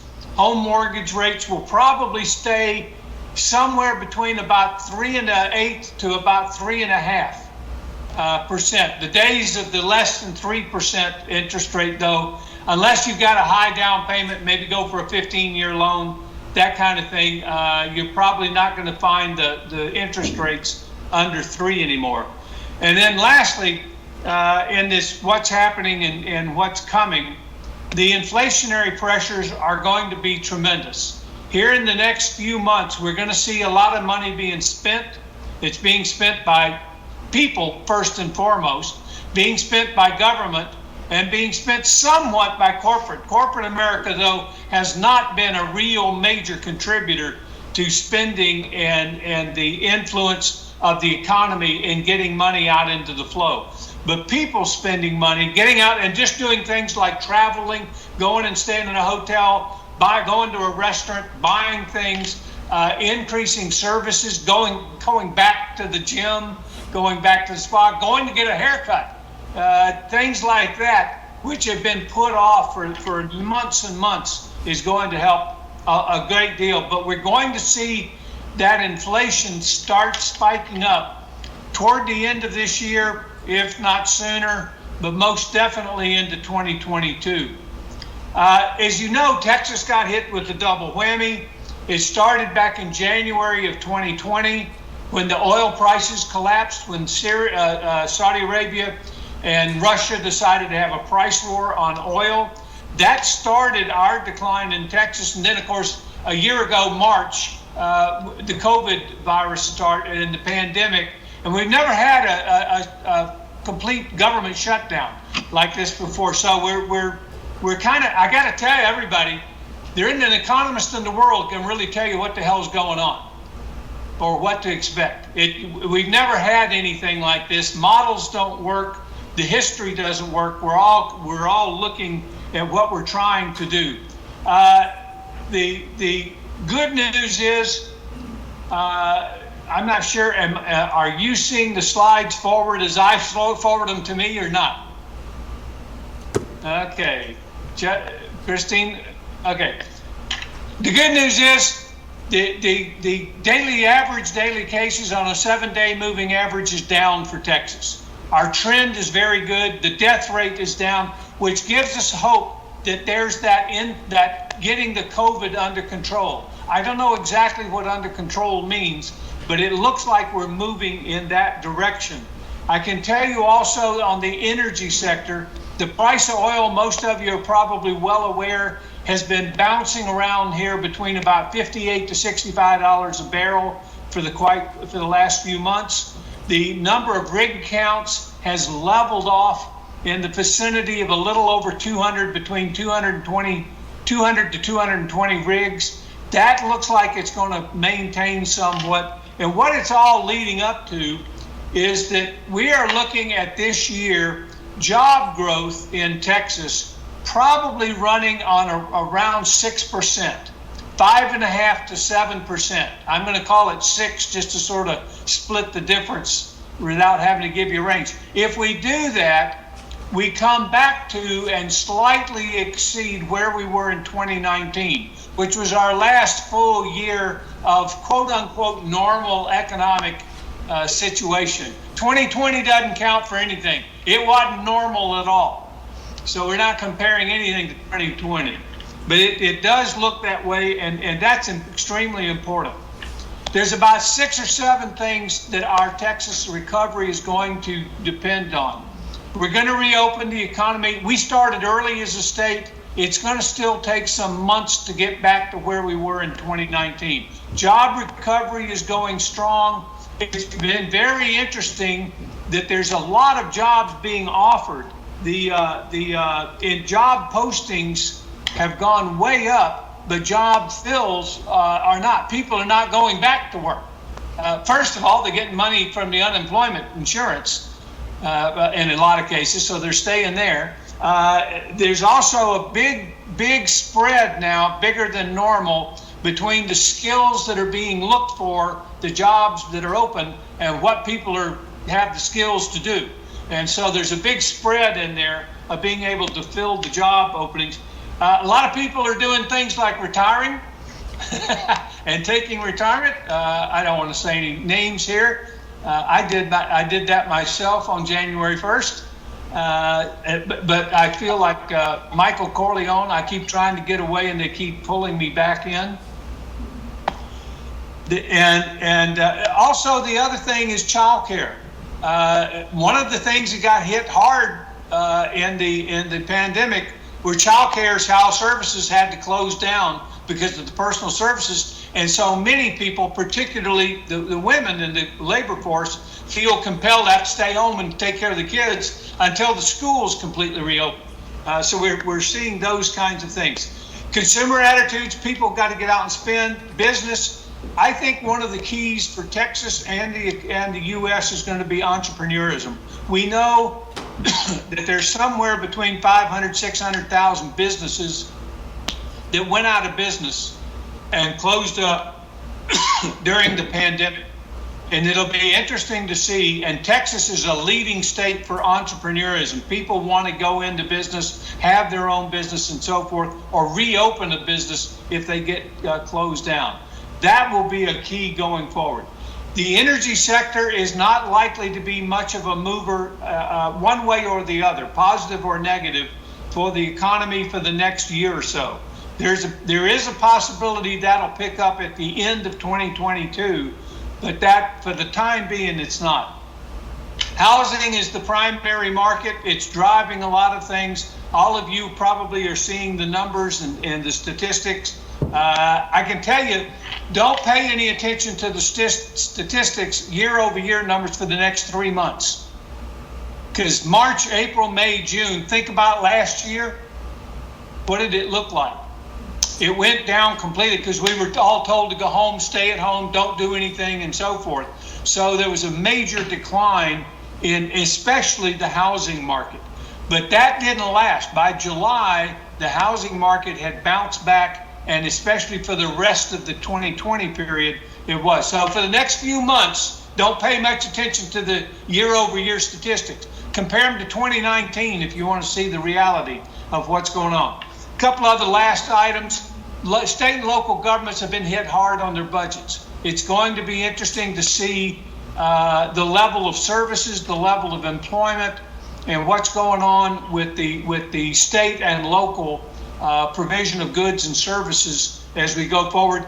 Let me tell you, the census came out with their preliminary numbers, as you well know, from the 2020 census. Texas is still leading the world, at least in growth in terms of number of people. We gained right at 4 million people. I think there was 58 people short of being right at 4 million, which incidentally computes out to about 1.6 million households, and households being demand units for housing. So it's still there. There is still the migration mania. One of the things that's driving the home prices, and particularly here in Texas, are those people that are moving here to Texas from other states like New York, New Jersey, Illinois, Florida, California, and other states where they have been able to sell a house at a premium price because of the high housing prices there, and come to Texas and are able to bid up the prices for houses here in Texas. Our Texas housing market is going to grow again because of demographics. The 26 to 40-year-olds are now buying houses. One of the things the millennials have discovered is that there's nothing they can do about it, but they're getting older and they can't stop it. And they're having families, they want to move. One of the pandemic effects, of course, has been the need for and the demand for more space. People are looking for bigger houses, they're looking for land, they're moving out to the suburbs. And if we continue to do more of the kind of work that's been done the last year, and that is by remote, people can afford to live further out and not worry too much about being as close to where their jobs are. That's a to be determined. At one time, the knee-jerk reaction was that 40 or 50% were going to be working from home and working remotely on a more or less permanent basis. It probably won't work out that high, but it still is going to be probably double what it was before the pandemic, and is going to open up spatially the type of demand and type of houses being looked for. My guess is you're running into clients now that are looking for the double, not only the double master bedroom, but the double office. Because if the wife and the husband are both, so there's the design changes are coming as well. The architects will tell you that. We're going to have historically low interest rates. They're still going to be pervasive. For those of us who remember the days when if you could buy a house with less than 10% mortgage interest rate, you were doing great. We're still going to have low interest rates, relatively speaking. The technology, just like this meeting, has changed the way that we all do and interface with each other. It's changed the way real estate is being bought and sold. It's changed the closing procedure. And of course, this has been a challenge for you guys as the commissioners to watch what's going on with the technology and to make sure that the way we guide the state in terms of real estate activity follows the technology and advancements there and keeps pace with it. So we're going to have to see how all this stuff is going to go. I had some statistics for you. The median price was up 13%, over 13% the second quarter of this year. The first quarter, January through March, as compared to the first quarter of last year. Most of that, or a great deal of that increase in the median price, though, is because that now, in the first quarter of this year, 14% of all of the home sales in Texas were over $500,000. In the first quarter of 2020, that was only 8.9%.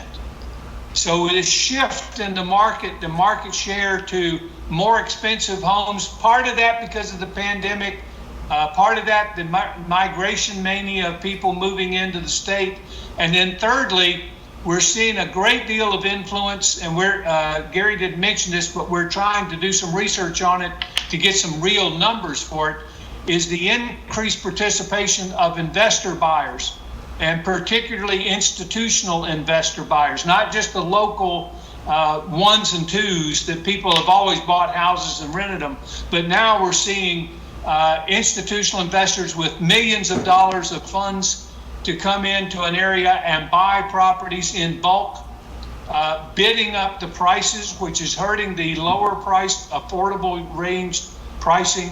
We're seeing more and more of that. We're seeing the home builders build entire subdivisions for rent rather than for home ownership.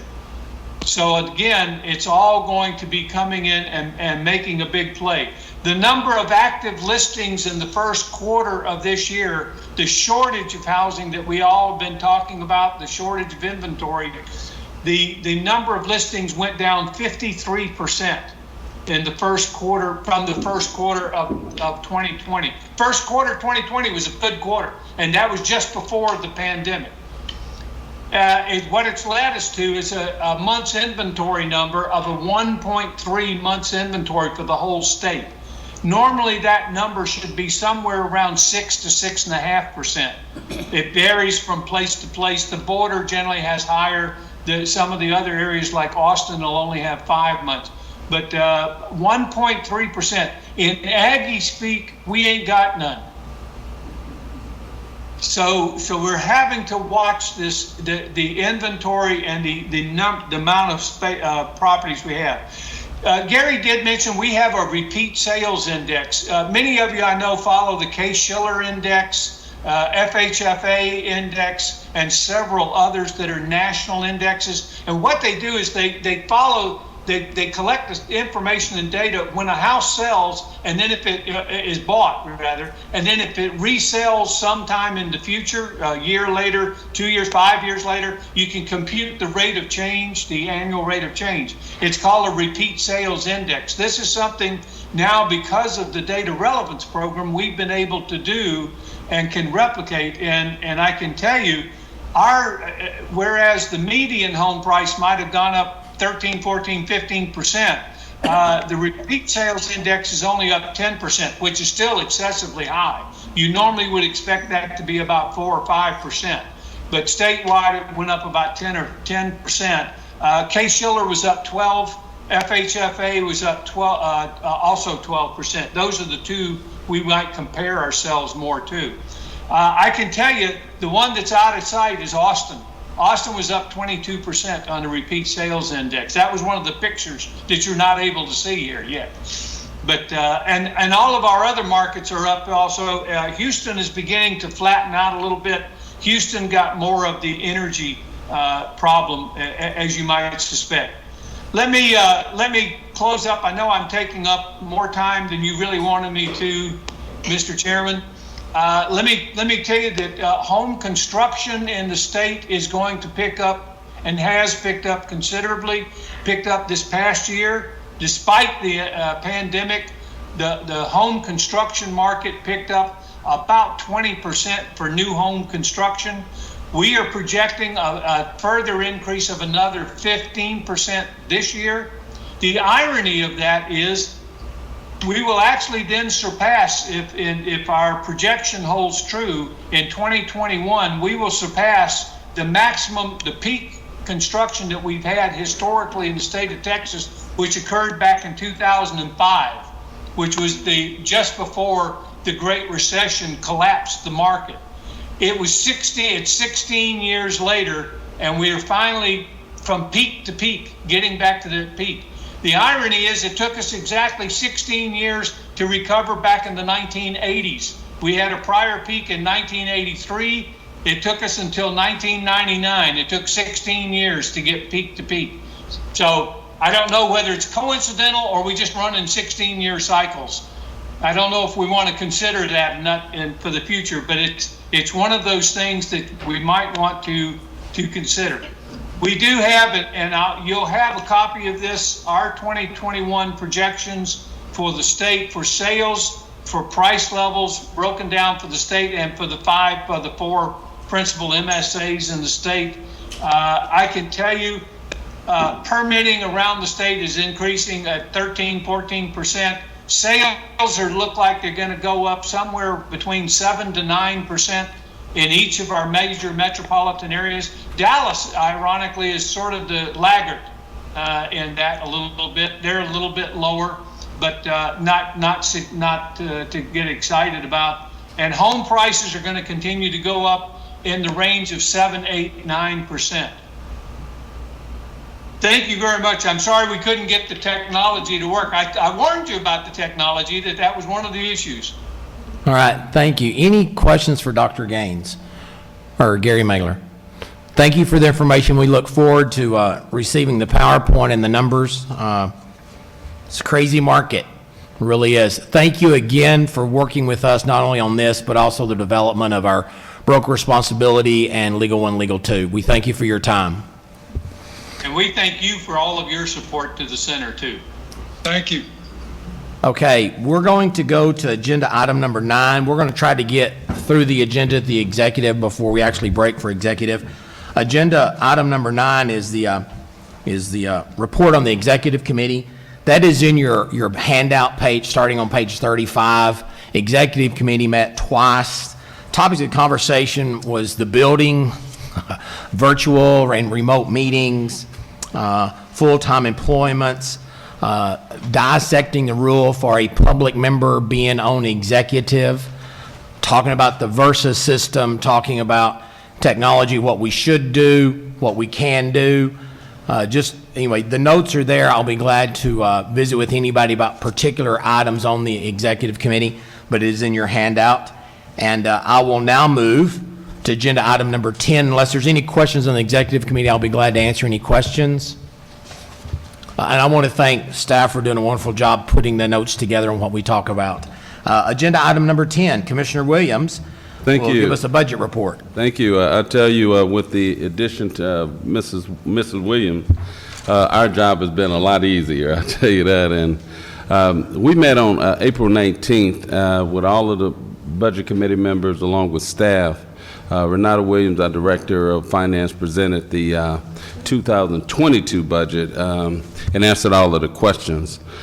She also was taking the evaluation for the year's expenditure in 2021 to see if we can get a realized cost saving. She and her staff spent time analyzing revenue trend and future expenditures as they develop the 2022 budget. Ms. Williams was asked to review the trend again to ensure that the projection wasn't inflated. I personally asked if she would look at the trend and the budget from the first of the year to the second half of the year to make sure that it wasn't inflated, and we can really have a consistent budget throughout as we go forward. I thought that the meetings went really well. It was pretty quick, and I will commend and thank Commissioner Hargrave and Stevens for their input. Needless to say, we all know Mrs. Stevens, and she's going to give her input. If you're not prepared, she's going to make sure that you're going to be there for a long haul. So that meeting went pretty quickly. Our next future agenda item is going to be on June 7th, but we're going to really discuss what the expenditures and what the income is for the first of the year, for the second, because I don't know, I really don't know. We've only been going on a yearly basis, but I really wanted to break it out to see if it was going to increase or decrease at the latter part of the year, because we had some lofty projections for 2021, and I want to make sure it was going to be correct. The meeting was adjourned at 10:08. Any questions for Commissioner Williams? Chair Youngblood, hold on 1 second. I'm going to ask Renata to go ahead and address agenda item 23 while we're on the budget. It's the proposed budget for 22, and that was a separate email that you did receive. Chief Financial Officer Williams. Good morning again, everyone. Agenda item 23 is discussion and possible action regarding FY22 draft budget. You should have received the supplemental email with the budget materials included, and I believe it's also included under separate cover in your materials. The summary is that the fiscal year 22 first draft budget was reviewed by the Budget Committee and is presented to the full commission as an update to the budget process. This draft that we presented to them, it includes two options. The first option includes all of the division director's requests, with the exception of any additional staff positions. The second option is imposing a 3% reduction of expenditures. This reduction was recognized primarily in the professional fees and services category, and we identified, working along with the IT director, Director Rapp, any IT projects that could possibly be deferred and maybe not even needed due to the replacement of our licensing database. The Budget Committee has requested that we create a second budget, a second draft of the budget, that will incorporate any additional staff positions that Director Buckholtz has approved, and as well as a review of the semi-annual revenue trends. The second draft will be presented at the next Budget Committee meeting on June 7th. Any questions on the proposed budget? Mr. Chairman, Commissioner Pena. When does the final budget get approved? On which month? It will be presented in August. Yes, sir. Final? And then approved in August. Okay, thank you. And let me add to the commissioners, if you have not been assigned as a liaison to the Budget Committee, you are certainly welcome to ask questions and participate. I will warn you, when you participate, we have to be careful having more than 4 people there. But if you have questions, I promise you, Commissioner Williams, Chief Financial Officer Renata will certainly entertain your questions and your input, because this is something that the agency has certainly moved forward. It's a totally different process and product than it was 2 years ago. So we certainly want the input. Thank you, sir. Thank you. Chair Youngblood of Education Standards Advisory Committee, I want to thank you not only for your service, but your patience today. And please give your report. Thanks. Hi, everybody. Thanks for having me. I know you have a packed agenda, so I'll try to be as quick and efficient as I can. I do regret not being there in person, and we'll look forward to the next meeting to get to see all of you live and in person. My report today is as follows. The meeting was called to order at 10:01 a.m. The January 11th, 2021 meeting minutes were approved without any amendments, and there were no public comments on non-agenda items. The Broker Responsibility Working Group Chair, Ms. Lerner, provided an update on their committee's charge to address sales agent and broker responsibilities and issues of competency.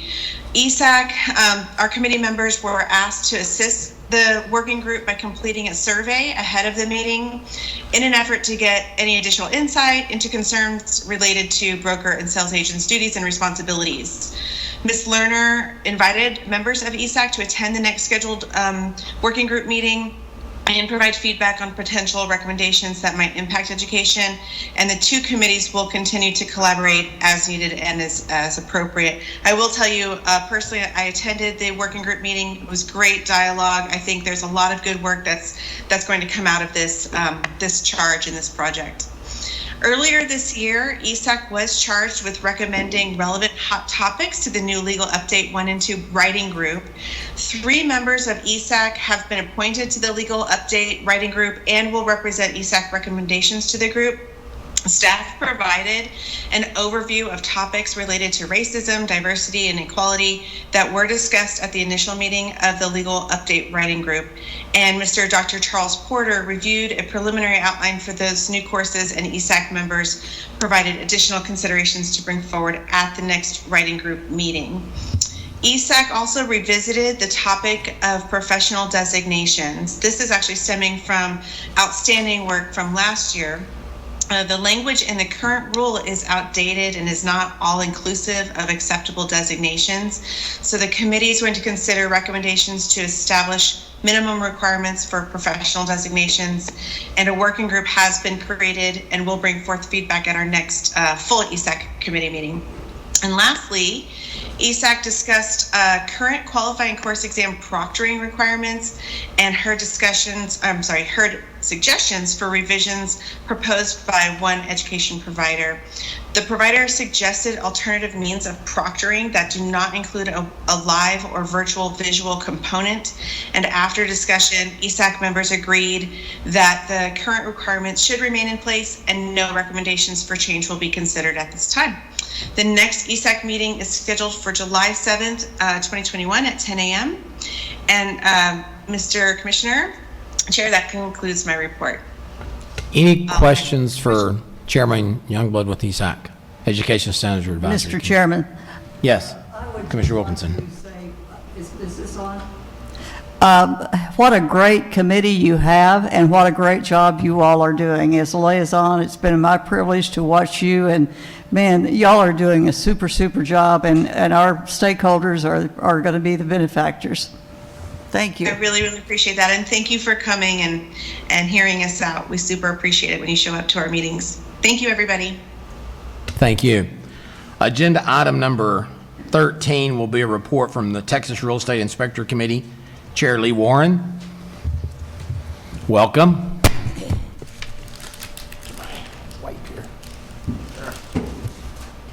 I will tell you, this is a busy committee. If you don't believe it, just look at agenda item number 20 and the proposed rules that we will talk about this afternoon. Yeah, we have a few items, a few things, and we tend to stay a little busy on that committee. So I just first want to say thank you to the outgoing commissioners, Leonard, Stevens, and Turner, for their help. Especially a special thank you to Commissioner Turner for his collaboration on a multitude of different items that we had in the last few years on some really challenging subjects, including the Consumer Protection Notice. So we greatly appreciate his efforts on that. The Inspector Advisory Committee, or the IAC as we call it, met virtually on April 12th. There are 2 inspector-related bills that are up for consideration by the state legislature that Tony Slagle will discuss later on in your agenda. The first is in regards to eliminating the Inspector Recovery Fund, which has been substantially underutilized since the insurance requirement went in place back in 2007. And the other proposal is a removal of one of the 3 inspector license types as recommended by the Sunset Review. The 2 items on your agenda today from us, the first is a proposal for the updated standards of practice. The SOPs, as we call them, are minimum requirements that all inspectors must abide by while performing an inspection. Every few years, the IAC reviews the SOPs to determine if there are changes that need to be made for a multitude of reasons, including industry changes. The current set of proposals in front of you have been in the works for over 3 years. We have spent a substantial amount of time in preparing these updates, and it has been a collaborative effort between the IAC, SOP subcommittee, staff, subject matter experts, licensees, and the general public. With this approval today, this will start a 3-month period in which the public and license holders can give us any other feedback and suggestions regarding these changes. And we've received quite a bit already up to this point. So it's nice that a lot of people are really getting involved. The second item on your agenda is the updated 8-hour legal SOP course. We have done things a little differently this time from previous versions of the course. Currently, the Legal 1 and Legal 2 courses for brokers and salespersons are structured courses that have a specific format and corresponding course materials. Previous versions of the inspector courses simply had a specific outline that educators needed to follow. There were some concerns with consistency with that course, depending on the delivery method that was used and the instructor that was teaching it. This time around, we've created the Legal SOP course to be of a similar type format to the Legal 1 and Legal 2 course. The Real Estate Center creates the Legal 1 and Legal 2 course, but we don't really have that option for the inspector side. As a result, the creation of this course took a lot of time and energy, volunteered by our education subcommittee and subject matter experts. The staff efforts on this project have been greatly appreciated as well, as they have also invested a substantial amount of time on this project. Fortunately, we should be able to use this course as a template for future revisions, which should substantially reduce the time needed for future updates to this course. So we're kind of taking a hit on the first one here just to make sure the template is in place, and then kind of moving forward should be a lot easier from that point. And that concludes my report, and certainly welcome to have any questions, and any new commissioners, you all are welcome to join our committee. Sometimes they are rather entertaining, our meetings, but you're certainly welcome to attend or ask me any questions you may have. Entertaining is an understatement. It really is.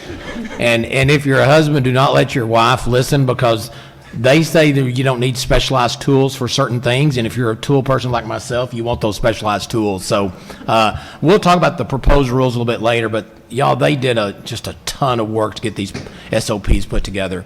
You have no idea how much work goes into it from all angles, so thank you for your leadership.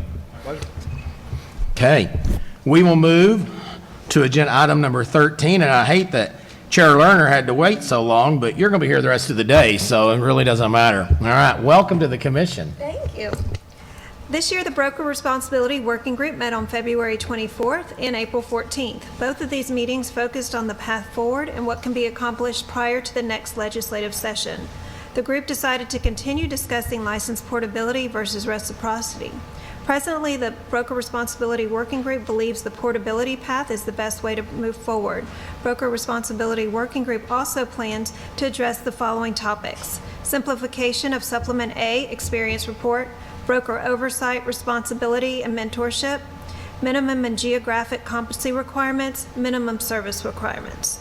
I met with Kalea Youngblood and attended ESAC's virtual meeting last month. We all agree we can make great strides if Broker Responsibility Working Group and ESAC work together to find solutions to current agent broker issues. After members of both groups responded to a brainstorming survey, it was determined that we need to focus on 3 main topics: competency, broker responsibility, and outreach. Broker Responsibility Working Group has decided to tackle each of these issues during future meetings. Our next meeting is July 14th. Any questions for the Broker Responsibility Working Group? All right, thank you for your leadership, and I thank you for taking the position as liaison for that committee. And that's a huge effort between ESAC and the Broker Responsibility Working Group. I received an email this week along with Executive Director Buckholtz. A lady has been managing a brokerage for almost 30 years. Does not sell, does not really manage property, does not list property, and the current standards will prevent her from getting a broker's license. And so we need to raise the bar, but there are certainly some things that need to be taken in consideration, and I think the ESAC and Broker Responsibility Working Group are doing a great job at making it, fair in the process. So thank y'all for your work on that. Recommendations took that into account as well. Yes, y'all did, and we appreciate it. Okay, we are going to go to agenda item number 15, contested cases, and I'm going to ask Director of Enforcement Michael Malloy will introduce each case. Is there a party for either contested case appearing before the commission? Okay, I see none. Normally, if they are, Director of Enforcement Malloy will present. They will have 3 minutes, and then we'll go back to Commissioner Malloy. You are free to ask questions. If there's any questions after Director Malloy gives his synopsis of the case, feel free to ask the questions in the open meeting. Just before I start, I wanted to make sure that everyone knows that we did give both these individuals the option to appear remotely, and both never notified us that they wish to take that alternate means to represent themselves today.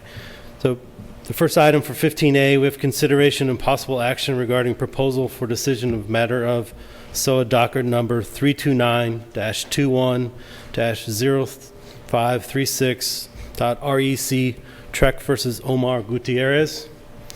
This is a denial of a sales agent license. The applicant entered guilty pleas for misdemeanor, DWI, and 2 felony counts of aggravated assault with a deadly weapon. All the offenses are directly related to brokerage activity. Additionally, the applicant was required to surrender his peace officer license due to the criminal offenses. The applicant in these cases has the burden of proof to show that they meet the licensing standards of the Texas Real Estate License Act. The ALJ determined that that applicant had not yet met the threshold and recommended that license be denied. So our recommendation is that the PFD be adopted as written. The staff attorney that handled the matter is available remotely on Teams. I'm also familiar with the case if anyone has additional questions. Any specific questions pertaining to this case for? Yes, Commissioner Pena. Could you clarify the plea guilty on the aggravated assault? Was that because of the vehicle that he crashed into his wife's car, or because of the firearm, or I couldn't connect the aggravated assault part? It was a firearm, and there's 2 individuals that were at the scene. So the DWI, he did crash the car, but that was part of the DWI. The 2 aggregated offenses with the deadly weapon was because he brandished a firearm at the incident. Okay. Other questions? Commissioner Miller? So he was intoxicated, and he hit a car, and he had a weapon Yes, ma'am. that he brandished. Yes. Any other questions? Okay, would you like to proceed to? I'll move to the next one. Yes, please. 15B, consideration and possible action regarding proposal for decision in the matter of SOA docket 329-21-0385.REC TREC versus Thomas Robert Simpson. This is actually a license holder. It's a revocation matter of a sales agent license. The respondent entered a guilty plea for the felony offense of indecency with a child contact.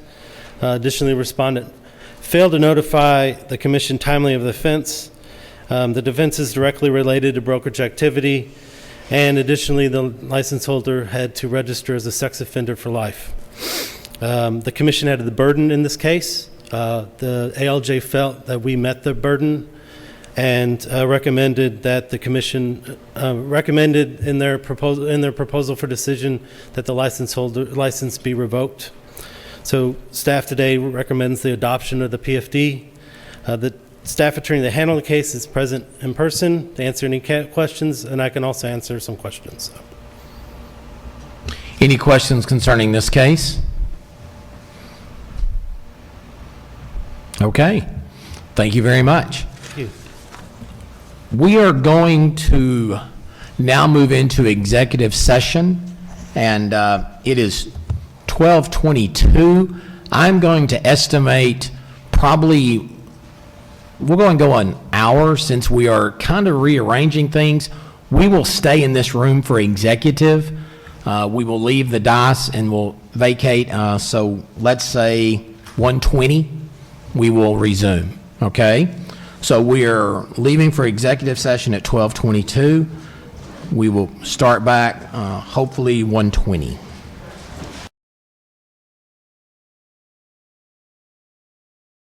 $129, we had some encroachment issues with properties between Commissioner Miller and Commissioner Wilkinson. We think we got it worked out. So we will go back, if I can ask Director Mike Malloy to come back up, and let's go back to the contested cases. Agenda item 15, SOA docket, TREC versus Omar Gutierrez, A. Commissioners, I will open it up for any questions or motion concerning this case. Any questions for Director Malloy? I would entertain a motion.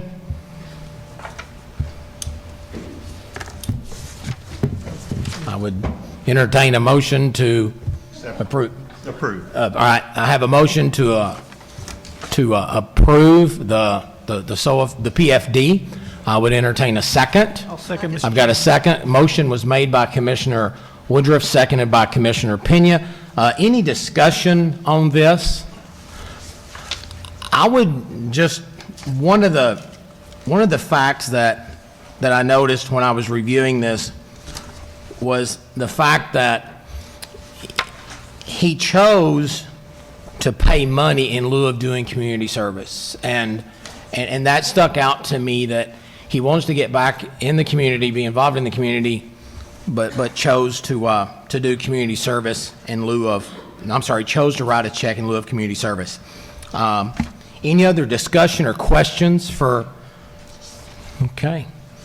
Hearing none, all in favor? Aye. Any opposed? Any abstaining?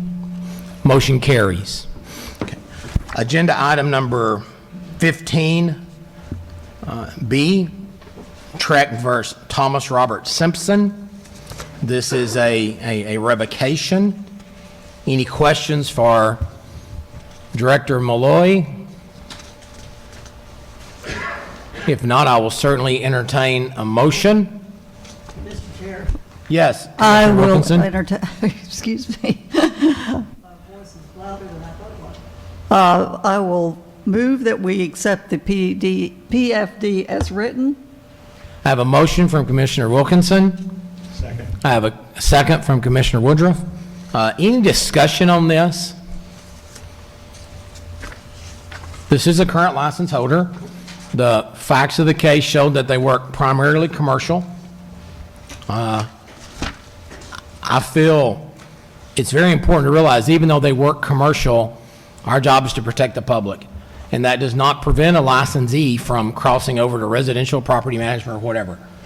So I speak in favor of the motion. Any other discussion, questions? Hearing none, I'll ask all in favor. Aye. Any opposed? Any abstaining? Motion carries. Director Malloy, thank you for being there to answer these tough questions. Thank you. Thank you. I love, he's always prepared. He really is, so thank you. Agenda item number 16, this is, 17, Recovery Fund. General Counsel Vanessa Burgess will present. Good afternoon, Vanessa Burgess, General Counsel for the record. I will use this time to say that I am also very excited to be in person, and it has been quite the effort. So I just wanted to point out my thanks to IT, Steve and Alex in particular, for answering my question of how are we going to do this on the computer and in person, and then Amber, who is our true institutional knowledge on how live meetings work, because as you will recall, I had worked here for 5 days at my last live meeting, and then we've been virtual since. And Amber remembers every single detail of, we need a cord that goes here, we have to make sure somebody sits here who can do the projector, and just all of the different things. You all know Amber helps you with a lot of things. Amber basically keeps my head on, so thank you. And on that note, we'll take up Agenda item, this is the Recovery Fund case 21004. I'll give you a little bit of history on this one. Plaintiffs entered into a contract for the purchase of property. The defendant is a licensed real estate agent, and he represented that he would sell a fee simple interest in the property with good and marketable title. However, he only owned a half community property interest in the property and knew it would be impossible to perform as represented. Defendant drafted the contract at issue, and he never discussed the existence of a warranty deed with vendor's lien on the property. In June of 2020, an order granting final summary judgment was issued against the defendant for $98,200 in actual damages, pre- and post-judgment interest, and $500,900 in other damages. No payments have been received to date. Upon review of this case and documentation provided to the plaintiffs, staff believes that the defendant's actions violate Section 1101.652A11 of the Texas Occupations Code, which is engaging in misrepresentation, dishonesty, or fraud when selling, buying, trading, or leasing real property in the name of the license holder. Plaintiffs have also satisfied the other statutory requirements found under Subchapter M of Chapter 1101 of the Texas Occupations Code, which those are the requirements to make a recovery fund claim. And then considering the total amount of eligible actual damages, which is what we can consider here, those actual damages, staff recommends that the commission move to authorize a settlement payment of $50,000, which is the maximum amount allowed by law for this transaction. Staff recommendation, do I have a motion? On agenda item 17, I move to authorize a settlement payment of $50,000, the maximum amount allowed by law. Motion made by Commissioner Lerner. Do I have a second? Second. Second by Commissioner Russell. Any discussion? Commissioner Miller. First, I'd like to know about where this took place. Do you know? It's in, is it Nacogdoches? Dallas County was where the court was filed. I get those names mixed up, I'm sorry. Waxahachie. And is Paul Obed Bermudez also a licensed agent? He is. He's a broker. He was non-suited in this case. Non-suited, okay. Yep. And the issuance, should you decide to move forward with this, with the $50,000 cap, there is no other recovery on this transaction. And so I know there is that total fines for an individual over the life of their career. And that would only go then under Gary Roberts. For this, yes, that's right. If Bermudez would have been named, then the limit would have been $100,000 versus $50,000 per agent, correct? No, it's $50,000 per transaction. It just would have opened up what the plaintiffs would have had to do to recover. Okay, all right. To exhaust all of those remedies. But he was non-suited, so the judgment that you have does not include him. Okay. Other discussion? Commissioner Russell. May I ask what non-suited means? I was about to. He was not named in the lawsuit, so he was taken off. They actually have a separate settlement agreement with Mr. Bermudez. This Gary Lynn Roberts was non-suited? No, Mr. Bermudez, who was the broker in this. Okay, any further discussion? We have a motion and a second. All in favor? Aye. All opposed? Any abstaining? Motion carries. Thank you. Agenda item number 18, I believe you're also going to cover that. That's right. Again, Vanessa Burgess, General Counsel for the record. Agenda item 18 is new. It's the report related to recovery fund claim denials. So at the February 2021 TREC meeting, the commission voted to delegate authority to staff to deny certain recovery fund claims. That delegation also required staff to present a summary report of those denials to the commission in open meeting. There have been 2 recovery fund denials since the last TREC meeting. Recovery Fund 2009 Harmon v. Vise and Recovery Fund 21003 Eiler v. Green were both denied because they both pertain to real estate investment, which is specifically which does not by statute constitute real estate brokerage and is thus not eligible for recovery fund payment. And of note, I included the denial letters in your documentation under separate cover, and you'll see that it lays out the exact reason for that denial. This item does not require the commission to take any action, but I am available to answer any questions. Any questions? Okay, hearing none, we will move to agenda item 19, and I believe you're going to present that also. So, man, this is my last one. Agenda item 19, again, Vanessa Burgess, General Counsel for the record. This is discussion and possible action to adopt 22 TAC 533.50, which is petition for adoption of new rules. The proposed new rule was published in the March 12th, 2021 issue of the Register, and it implements a statutory requirement that state agencies must prescribe by rule the form for a petition for adoption of rules and the procedure for its submission, consideration, and disposition.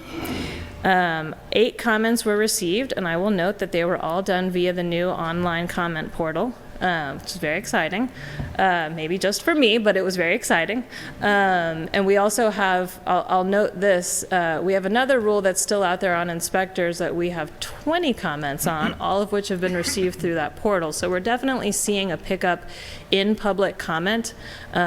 Wait for the report on the inspector SOPs, because I have a feeling we will all be happy that we have that tool and that we can run reports off of it. But so far it seems to be working really well and encouraging public comment. So 8 comments were received. 4 comments were in support of the rule as published, with 1 requesting a change in sentence structure. 2 were neutral, and 2 were opposed, with 1 requesting simplified language.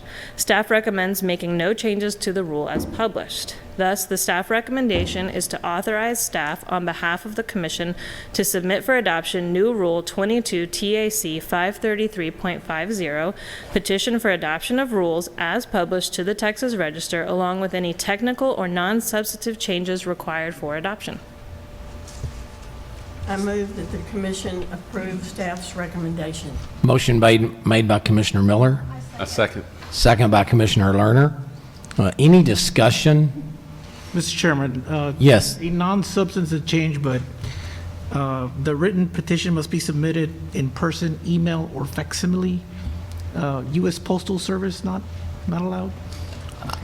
It is. Yes. Okay. Yep. Yes. Okay, I'll take a look at that. Yeah. Yep. Okay. Snail mail. Okay. We do accept that. Any other discussion? Okay, all in favor? Aye. Aye. All opposed? Any abstaining? Motion carries. Thank you. Thank you. Deputy Executive Director Tony Slagle will present agenda item number 20A through H. Good morning, or good afternoon, Chair, Commissioners. Tony Slagle, Deputy Executive Director. I'm here to lay out agenda item 20, discussion of possible action to propose amendments to 22 TAC Chapter 535, Subchapter R. If it's okay with you, rather than reading all of this that's in there, I would just like to touch on some of the highlights that these SOP changes make, unless you'd like me to read all I certainly have no issues with the Cliff Note version. But I would also just like to take agenda item A through G first, since that is the SOPs, and then deal with H after I lay that out as well. So there are changes to the SOPs. They're laid out in your materials. These recommended amendments require an inspector to use all reasonable and appropriate tools necessary to comply with the requirements of the SOPs. They specify that if an inspector provides services beyond the scope of the standards of practice SOPs as part of a real estate inspection, that inspection that they must be competent to provide those services. They clarify that an inspector cannot perform an inspection for a client until they've notified the client of any systems or components that the inspector does not routinely inspect that are otherwise required by the SOPs. Clarify that an inspector is required to do and what an inspector is required to do and report when determining if an HVAC system is functioning properly. Require an inspector to report the material used for water supply lines, water drain lines, and gas distribution system. They move the requirements related to the inspection of a gas distribution system that are currently contained in the various sections of the SOPs to its own section and clarify reporting requirements for gas fixtures and appliances to conform with that change. They add optional reporting requirements for built-in appliances, and they update requirements for various systems to better reflect current building code requirements. So the staff recommendation is to authorize on behalf of the commission to submit the proposed amendments to 22 TAC chapter. Well, actually, I'll go with that before I lay out the second, or after I lay out the second one. So I'm available to answer any questions if anyone has any questions specifically about these rules. Tony, I have a couple quick questions for you, and I'm obviously not an inspector, so I went to an inspector and asked his thoughts. And he had mentioned two things, and this may be part of the process to go online and make their thoughts heard, but it says on page 102 of 170, it talks about not a 20-minute fire rated door. It is on page 102, and he says if the door is not specifically marked and or tagged, it is impossible for an inspector to absolutely determine if the door meets the standards for a 20-minute fire rating.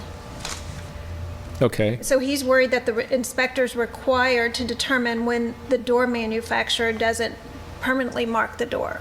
Well, I think in that instance, what they would do is just note on their report that they weren't able to determine it. The purpose is to make sure that the client's informed of what's going on. So I don't think that we could. I don't think it needs to be a change because it's already allowed for them to place something on the report that would specify that they're unable to determine. Right, that. and there was one more he said on page 104. The absence of carbon monoxide alarms outside each separate sleeping area in the immediate vicinity of the sleeping rooms when either of the following conditions exist. He said the state of Texas requires carbon monoxide monitors for commercial type and or private homes that provide some type of care for children or elderly. The state does not have a requirement for private dwellings outside of this. Well, that's something that's probably above my pay grade. We could maybe bring one of the inspectors that are here to answer that, but my guess is that this is to reflect the code requirements. And so while the state of Texas may not have an overall state requirement, if there's a building code requirement or a code requirement for that, the inspectors are trying to update the safety requirements based on those to follow that. Other questions for Deputy Executive Slagle? All right. Okay. I would entertain a motion. I was going to. Okay, go ahead and go. Go with the other. So, Okay. thank you. Apologize, sir. Item 20H relates to changes made to the inspector report form rule 535-223. In addition to adopting the new report form by reference, it also clarifies what an inspector who uses computer software or some other means to produce an inspection report must do to ensure that the inspector complies with the established reporting requirements. That rule is also in your materials, as is the recommended update to the inspection form. You'll note that the majority of the changes were made to the preamble of the form to make it significantly easier for the client to understand and read. Right now it's very, very legalese, and so the thought was if you can take all of that's important information and drill it down to something that's easily digestible, then clients might actually read it. Any questions? Okay, so with that in mind, staff's recommendation is to authorize staff on behalf of the commission to submit the proposed amendments to 22 TAC Chapter 535 Subchapter R in the form adopted by reference as presented, along with any technical or non-substantive changes required for proposal to the Texas Register for publication and public comment. Entertain a motion. Move that the commission approve staff's recommendation. Motion made by Commissioner Miller. Second. Second by Commissioner Woodruff. Any further discussion? All in favor? Aye. Any opposed? Any abstaining? Motion carries. Thank you. Thank you. Agenda item 21. I think that is me as well. Okay. Tony Slagle, Deputy Executive Director, for the record on item 21, which is an update of the legislative report. I sent out a very, very lengthy report last Wednesday. It's 22 pages. I just publicly would like to apologize for the length of that, but it is giving you all the information regarding what we're looking at. I did want to provide a couple of updates on it. First of all, to address a question I believe that Commissioner Russell had in terms of certain things that Chelsea mentioned, Executive Director Chelsea mentioned earlier. This 2 inspector rules are on page 1 of that report. The Real Estate Center Research Center, bills. The Research Center bill is on page 6, and the Sunset Review bill is on page 7. The way this is structured is, I believe the first 7 pages are all of the real top priority bills, the ones that impact the agency directly, and then it goes down to bills that impact licensing entities directly, and then there's some HR stuff and some other things on there. But the first 7 pages are really the meat and potatoes of what directly impacts our license holders and the agency in particular. So not a whole lot has changed since the report was sent to you, with the exception there are 2 bills currently on the House calendar today. I just checked before coming up here; they have not been heard yet. One of them is the bill HB 448, which is on page 4, related to it's an eminent domain bill. The way it's spelled out here is that bill as filed didn't have much to do with us. There was a committee substitute that changes that, and the bill requires the agency, the TREC, to accept complaints, eminent domain complaints. It does not authorize TREC to do much with them, but we are to accept them. And then it also let's see, I apologize, I'm looking here. It also, and that's through the Ombudsman program, which is several of these other bills set up through TREC. So that bill is on the House floor. There are several other bills relating to eminent domain, and they touch upon the agency at different levels. But that, I just wanted to let you know that bill is up. I will, of course, update you today regarding what happens with that bill. The other bill that is up today on the floor of the House is the bill dealing with the Homeowners Association, which is HB 3367. And what that bill does is it requires TREC to be a repository for these management documents that HOAs file with counties. So they'd also be required to file those management documents with us, and we would be a repository for them, and we would be required to be able to provide access to those documents via our website, should this bill pass as it's currently written. And then I'm happy to answer any questions about any of these other bills. I just wanted to let you know that those are the most recent updates. One other thing that's of some importance, actually, the TDLR, Texas Department of Licensing and Regulation bill on the House side, the House version, which is 1560, was voted out of the House, I believe, on Thursday. That bill has language in it that it basically moves residential service companies over to TDLR, so they would no longer be licensed by TREC. There is the way the language in the bill says is that we're to move all of the things that we deal with, monies we've collected, rules, all of that stuff, any documents over as soon as practicable. But it also requires TDLR to have rules in place by June 1st. So I did talk to them this morning, and they're shooting for that, if the bill passes, that being a date where we try to transfer should it pass. I have talked to our enforcement division, that is the division that currently deals with those licenses, and they said that shouldn't be an issue because everything's housed electronically, so it should be fairly easy to transfer that should that bill pass. So, any questions? All right, if that bill passes for the residential service, that will have a budget impact, but that will be certainly well known before the budget is finalized in August, correct? Yes, sir. Yes, sir. I did want to make one mention of that bill because it's a pulling of some of our of one of our license types. I wanted to make sure to say that won't impact us from like an employment perspective. We have one employee that handles those issues on a part-time basis. They do many other things, and so we will be able to fill that person's time very easily, even if RSCs go. And I cannot remember the exact amount, but it's a little less in terms of fees that we will no longer be receiving. It's under 200,000. It's somewhere around that amount. So there's an impact, but this is one that we've assessed, we've coordinated with the chair on, and feel comfortable with RSCs staying if the bill weren't to pass in its current form, or if it does pass in this current form. It's going to be fine.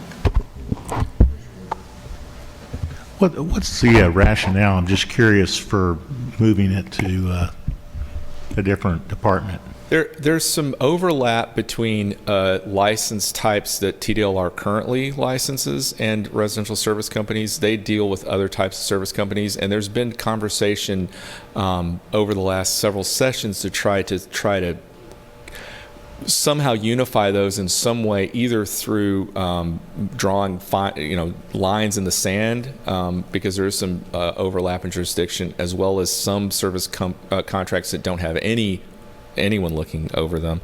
And I guess this was just the most recent take at that. Instead of trying to draw the bright lines, we'll just put them all under one agency. So kind of a housekeeping. Yes, sir. In a sense. It's because it's the Texas Department of Licensing and Regulations sunset bill.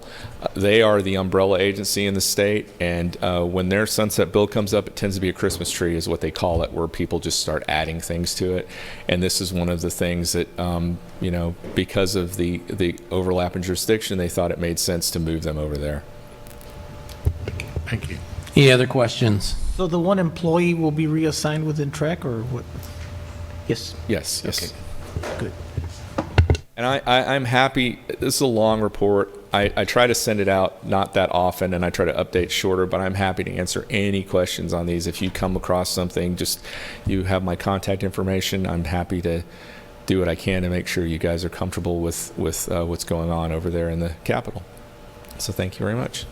Any other questions? I was just going to, just one I was going through here again. I guess they're going to study the mandatory sales price disclosure. That's one of the...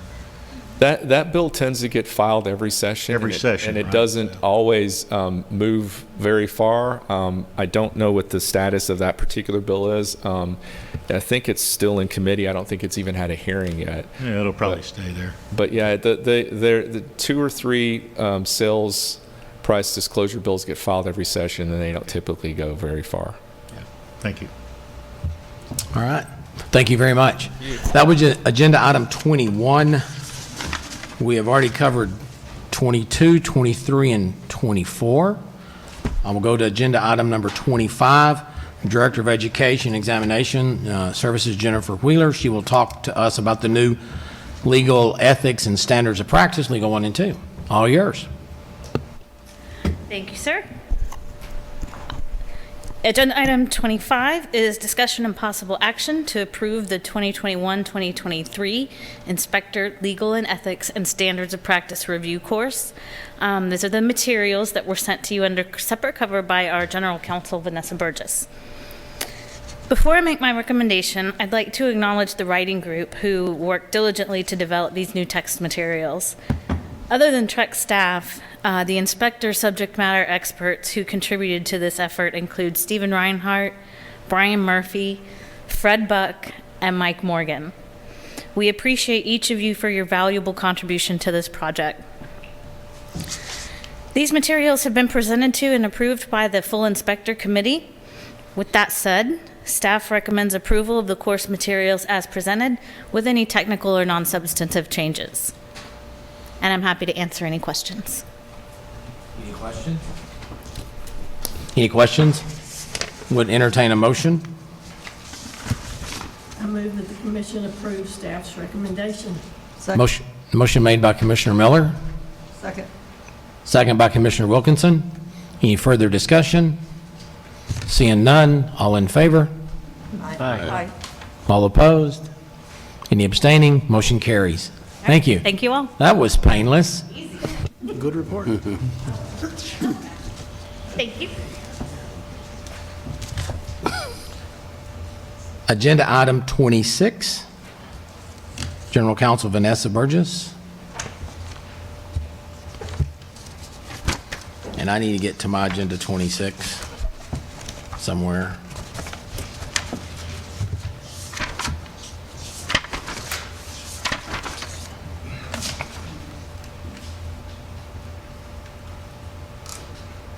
Good afternoon, Vanessa Burgess, General Counsel for the record. What you have before you on this item is a draft policy regarding public member participation on the executive committee.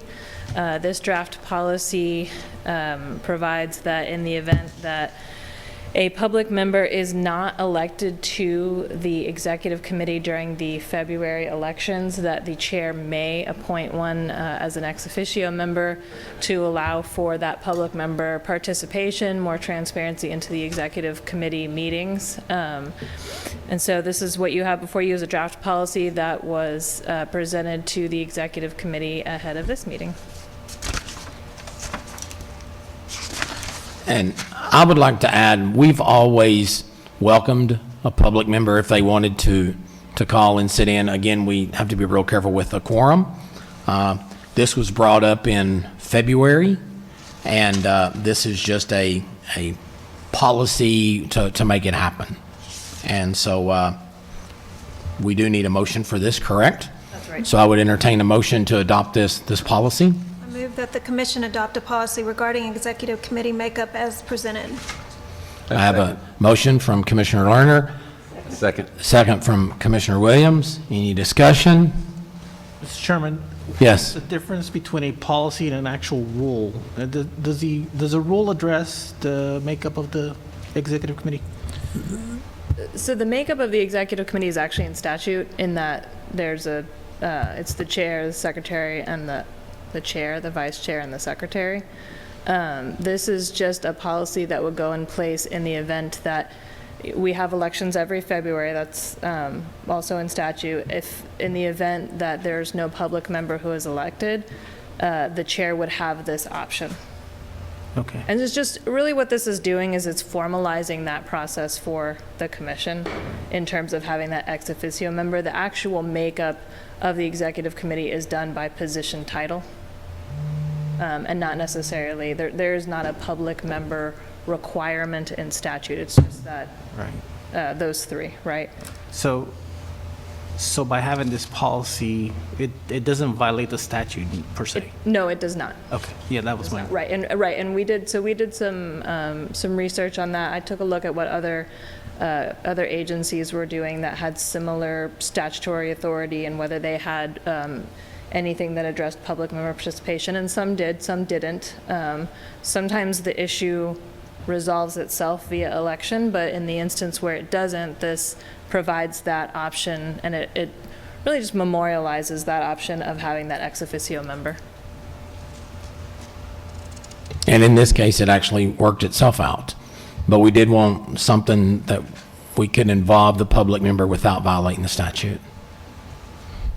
Other discussion?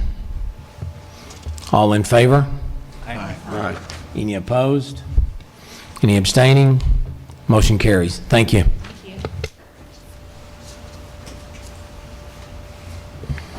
Agenda item 27 regarding future agenda items. The chair will certainly take input on that.